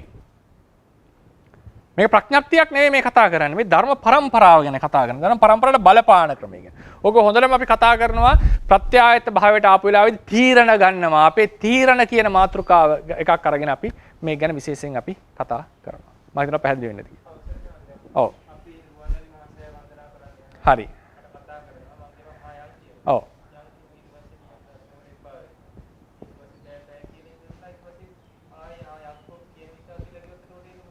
එතකොට සවන්නසේ අහන ප්‍රශ්නයක් හොඳ ලස්සන ප්‍රශ්නයක්. රුවන්මැලිසෑය යන්න ආරාධනා කරා. රුවන්මැලිසෑය වන්දනාවක් යන්න. හරිනේ? එතකොට මේකෙදී අපි ඉස්සලම කැමති වුණා. ඊට පස්සේ පසුබහිනවා. ඊට පස්සේ කැමති වෙනවා. හරිනේ? ඊට පස්සේ වන්දනාවේ යනවා. පොඩි පසුබැහිමක් තියෙනවා මැදදී. හරිනේ? ඉතින් මට මේකේ එකපාර උත්තරයක් දෙන්න බෑ. අපේ තියෙන තොරතුරුනුව පේන්නේ පහු බැහැලා කැමති වෙච්ච නිසා මේක සසංකාරික කුසලයක් ලෙසයි කියන්නට වෙන්නේ. ඒක නිකන් අර එකපාර සිතවිල්ලක් කියන එක නෙමෙයි හොඳටම පහු බහිනවා. පහු බැහැලා ඒතර අපි කියනවා උපාය සහ ප්‍රයෝග වලින් තමයි ඒක උස්සලා ගන්නෙ. ඒක අපි චිත්ත පාඩමේදී වෙනම කතා කරමු සංකාරික සංකාරික භාවය. ඉතින් තියෙන තොරතුරු අනුව කියන්නේ වෙන්නේ මේක සසංකාරික කර්මයක් වෙනවා කියන එක. ඉස්සෙල්ලා මොකද්ද? ඔව්. ඔය ඒක තමයි මේක සසංකාරික වුණොත් මේක සසංකාරිකයි. අසංකාරික එක මැදදී සසංකාරික වෙන්න පුළුවන්. හරි? අසංකාරික සසංකාරික වෙන්න පුළුවන්. භාගයක් ගිහිල්ලා. සසංකාරික අසංකාරික වෙන්න බෑ කියන එකයි මම කියන්නේ. හරිනේ අසංකාරික සසංකාරික වෙන්න පුළුවන්. ඒක අර උඩ තනින් පල්ලෙහාට එන එකනේ. ආයෙ උඩට ගන්න බෑ කර්මය සම්බන්ධ. ඒතකොට සසංකාරික මේ වෙලාව තමයි ඉතල මේ කරගන්න බෑ. සසංකාරික අසංකාරික කරන්න බෑ කියන එක තමයි තියෙන තොරතුර. එහෙමයි කෙලිම බෑ කියලා වචනයක් නෑ. මේ තොරතුර මෙහෙමයි තියෙන්නේ. ඒතකොට අපිට ඔගේ මෙහෙමයි විස්තරය තියෙන්නේ. ආචාර්යන් වහන්සේ වන්දනා කරන්න යනකොට පහු බෑලා ගිහලා වැන්දොත් මේක සසංකාරික කර්මයක්. සසංකාරික සිත උපදින්නේ. එතකොට කෙනෙක් අහන්න පුළුවන් තර්ක දෙකක් නේ තියෙන්නේ. මුළු කර්මයම සසංකාරික වුණාද නැත්නම් ඒ ආරම්භක මොහොත විතරක්ද සසංකාරික වුණේ කියන එක. අනේ ඕනේ තර්ක දෙක. ඉතින් එහෙම ඒ කියන්නේ මම ඉගෙන ගන්නකොට මට තේරෙන්නේ කොහොමද මේක මුළු කර්මයටම බලපාන සිද්ධියක්. හරිනේ මේක මුළු කර්මයටම බලපාන්නේ මොහොත ගැන විතරක් නෙමෙයි මේ කතා කරලා තියෙන්නේ. මුළු කර්මයටම මේ සසංකාරික භාවය බලපාන්නේ. මොකද චිත්තක්ෂණ වලින් කර්ම ගැන කතා කරලා නැහැ අපි. චිත්තක්ෂණ වලින් කර්මය කතා කරලා වැඩක් නැහැ. කර්මයේ යනුම සිත් ගොඩක එකතුවක්. වෙయ్యාවච්චයක්, අපචායනයක්, දානයක් නේද? මුළු යමන ඒ කියන්නේ සිත් වීතියක් විතර නෙවෙයි ගොඩාක් සිත් පහළ වෙනානේ කර්මයේ සිද්දේ. ඒතර ඒ නිසා සසංකාරික අර එන ඔය තර්කේ ඉන්නේ මේක විතරක්ද මේ පස්සේවා අසංකාරික වෙන්න බැරිද කියන එක සාධාරණයි. ඒක අපිටත් ඒ ප්‍රශ්නේ තිබුණා. ඒක ඉන්න දෙක සාධාරණයි. මේ ප්‍රශ්නේ එන්න ඕනේ ප්‍රශ්නේ ඇත්තටම. මොකද අපි ඉගෙන ගන්න ක්‍රමයේ තියෙන්නේ මේ රිඩක්ෂනිස්ට් ප්‍රින්සිපල් එකට විතරයි අපි ධර්මයේ ගොඩක් වෙලාට අවධානය දෙන නිසා. ඒක මෑනියු කෙනෙක් ප්‍රශ්නයක් අහන්න ලැබුණා. ඒකට විතරක් අපි අවස්ථාව දෙමු. ඔව්. දැන් ගෞරවනීය ස්වාමීන් වහන්සේ ඔව්. රූපය පිළිබඳ පැහැදිලි කිරීමේදී මට පොඩ්ඩක් තාක්ෂණික දෝෂයක් නිසා විනාඩි 5ක් විතර මග ඇරුණා. පොඩ්ඩක් පොඩි හැඳින්වීමක් කරන්න පුළුවන්ද අවසරයි ස්වාමීනි. මොකක්ද රූපය කියලා? රූපය පිළිබඳව චිත්තය චෛතසිකේ රූපය කියලා මුලින් බෙදුවනේ. ඒක අර රූපාවචර අරූපාවචර මෙව කියලා කිව්වේ චිත්තය චෛතසිකේ රූපේ කියලා කොටස් තුනකට බෙදුවා. ඔව් සිත අර මේ චිත්තේ චෛතසිකේ ඒක ප්‍රශ්නයක් වුණේ නෑ. රූපේ පිළිබඳව අර කරපු පැහැදිලි කිරීම චුට්ටක් නැවත මට එකපාර සීවෙන්නේ නැහැ මෑනියෝ. ඒක අපි මෑනියන්ට පුළුවන් YouTube එකේ මේ වීඩියෝ එක අප්ලෝඩ් වෙනවා. ඒකේ බලන්න පුළුවන් නේද සංගරතනයිසු. ඉතිරික. හොඳයි ස්වාමීන් වහන්සේ. ඔව්. මට ඒක එකපාර මතක් වෙන්නේ නැහැ කොතනද මේ කතා කරන්නේ. හරි. අවසරයි ස්වාමීන් වහන්සේ. ඔව්. ශංක කියලා කෙනෙක් කතා කරන්නේ. අතරුවන් සර්ණයි සංක. මට ගැටලුව තියෙන්නේ අද කරපු ලෝභ සිත් සම්බන්ධයෙන්. ඔව්. දැන් ඇත්තටම වේදනාභේදයෙන් ස්වාමීන් වහන්සේ සෝමනස්ස සහගත සෝමනස්ස සහ උපේක්ෂා වේදනා ભેදය අනුවනේ ලෝභ සිතට බෙදෙන්නේ. මම අභිධර්ම මාර්ගය පොත පොඩ්ඩක් කියවගෙන යද්දී ඒකේ මට දැනගන්න ලැබුණ සෝමනස්ස සහගත සිතට වඩා උපේක්ෂා සහගත සිත බලවත් කියලා රේණුකාණී චන්ද්‍රවිමල හාමුදුරන්ගේ අභිධර්ම මාර්ගයේ පොතේ තියෙනවා. ඊට අමතර දැන් මගේ දැනුමට අනුව මට තේරුණේ ස්වාමීන් වහන්සේ සෝමනස්ස සහගත නම් ඒක බලවත් වෙන්නේ උපේක්ෂා සහගත සිත් වලට වඩා කියලා. හැබැයි මම ඌක ගැන තව ටිකක් අධ්‍යයනය කරා අභිධර්ම ප්‍රකාශය පොතේ තියෙනවා ඌක සම්බන්ධයෙන් කියලා. එතකොට ඒකේ කියන්නේ මනිසාර මංජුසා ටීකාවෙත් තව අභිධම්මාවතාර ටීකාවේ යන දෙකේම කියලා තියෙන්නේ සෝමනස්ස සහගත සිතට වඩා උපේක්ෂා සහගත සිත බලවත් කියලා. ඒක සම්බන්ධයෙන් ඒ කියන්නේ ඒක සෝමනස්ස සහගත සිත උපේක්ෂා සහගත සිතට වඩා බලවත් වෙන්නේ ඇයි කියලා පොඩ්ඩක් පැහැදිලි කිරීමක් කරන්න පුළුවන් ස්වාමීන් වහන්සේ. ඔව් ඒක ඒ ප්‍රශ්නේ ඊටාම හොඳයි. ඒ ප්‍රශ්නේ අපි මේ සිත් ටික දැන් අපි ඉස්සර කරන් යනවනේ ඔක්කොම සිත් ටික. ඒ සිත් ටික විස්තර කරලා ලෝකෝත්තර සිතුත් ඉවර වුණාට පස්සේ සහ ලෝකෝත්තර සිත් ඉවර වුණාට පස්සේ අපි ඒක ගැන සාකච්ඡාව ගමු. ඒක මට විස්තර කරන්න ලේසි. මම ගේන්න තොරතුරු ටික කතා කරන්න සමහර කෙනෙක්ට දැන් අද 8යිනේ කතා කරේ. ඒතකොට සියලු සිත් කතා කරලා සියලු සිත් වල වේදනා බෙහෙද ඉවර කරනවනේ අපි එතකොට. ඊළඟට මම මේ සියලු ඒවල උදාහරණයක් අරගෙන මුළු සිත් 89ටම කොහොමද මේක අපි තේරුම් ගන්න ඕනේ කියන විස්තරයක් දෙන්නම්. මම ඒක මතක තියාගෙන සිත් කියන කොටස් ටික ඉවර වුණාම චෛසික වලට යන්න කලින් ඔය ප්‍රශ්නේ විසඳලා දෙන්න. එහෙමයි ස්වාමීන් වහන්සේ. හරි. තේරුණා තේරුණා තේරුණා.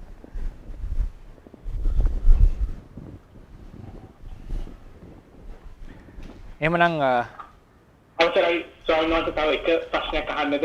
හරි අහන්න. කවුද නම? ධනුෂ්ක. ධනුෂ්ක. තේරුණා සර්ණයි. තේරුණා සර්ණයි.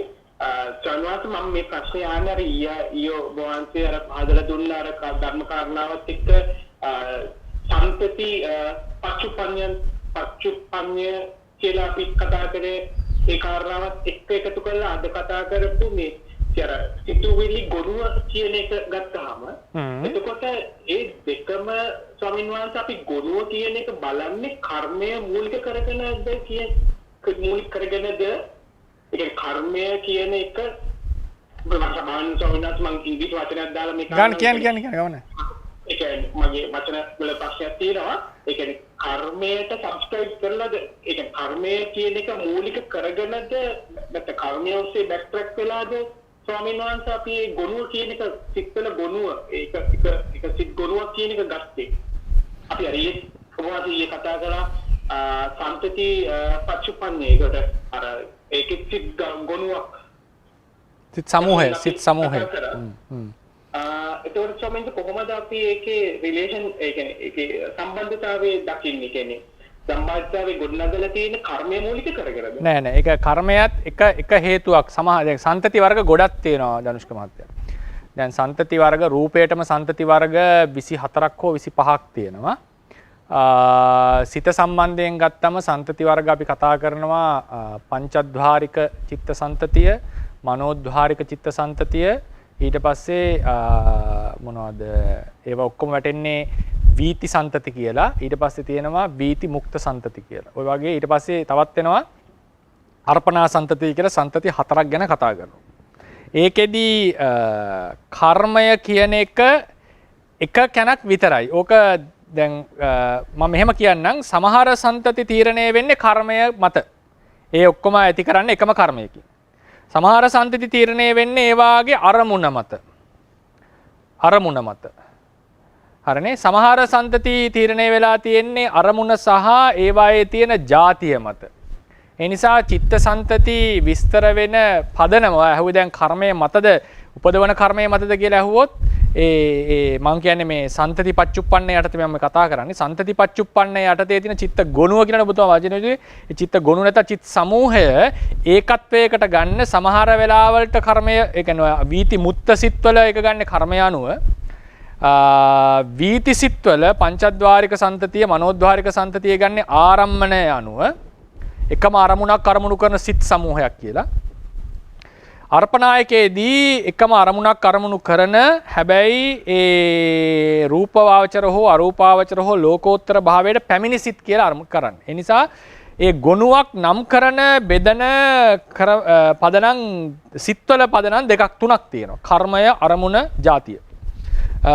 මම හිතනවා පැහැදිලි වෙන්න ඇති කියලා. ඒක ගැන විස්තර අපිට එන්නේ නාම රූප පවත්තිය කියලා මාතෘකාවක් අපි කරනවා. ඒක අවසානයේ හරියට කරන්නේ. එතනදී ඔය කතා වෙනවා රූප සන්තති ටික දෙවනි පාඩමේදී සියල්ල කතා කරනවා. එතකොට පැහැදිලි වෙයි කියලා මම හිතනවා. දැනට මම උත්තරයක් දෙන්නම්. කර්ම එක සාධකයක් විතරයි සමහර සන්තති වලට විතරයි. හරි. එhmenan අපි අදට පාඩම අවර කරමු. ඉතින් රැස් කරන්නට යෙදුනා වූ කුසල සම්භාරය අප සෑම දිනකටම තව තවත් ධර්මඥාන භාවනාඥාන දියුණු කරගෙන නිවනින් සැනසෙන්නට උපකාරයක් වේවා. බුද්ධ ශාසනයටද চিරාත් කාලයක් පැවතීමට මේ කුසලයේ උපනිශ්‍රයක් වේවා කියලා අපි ආශිර්වාද කරමු. බුද්ධ ශාසනං චිරං තිට්ඨතු බුද්ධ ශාසනං චිරං තිට්ඨතු බුද්ධ ශාසනං චිරං තිට්ඨතු සාදු සාදු සාදු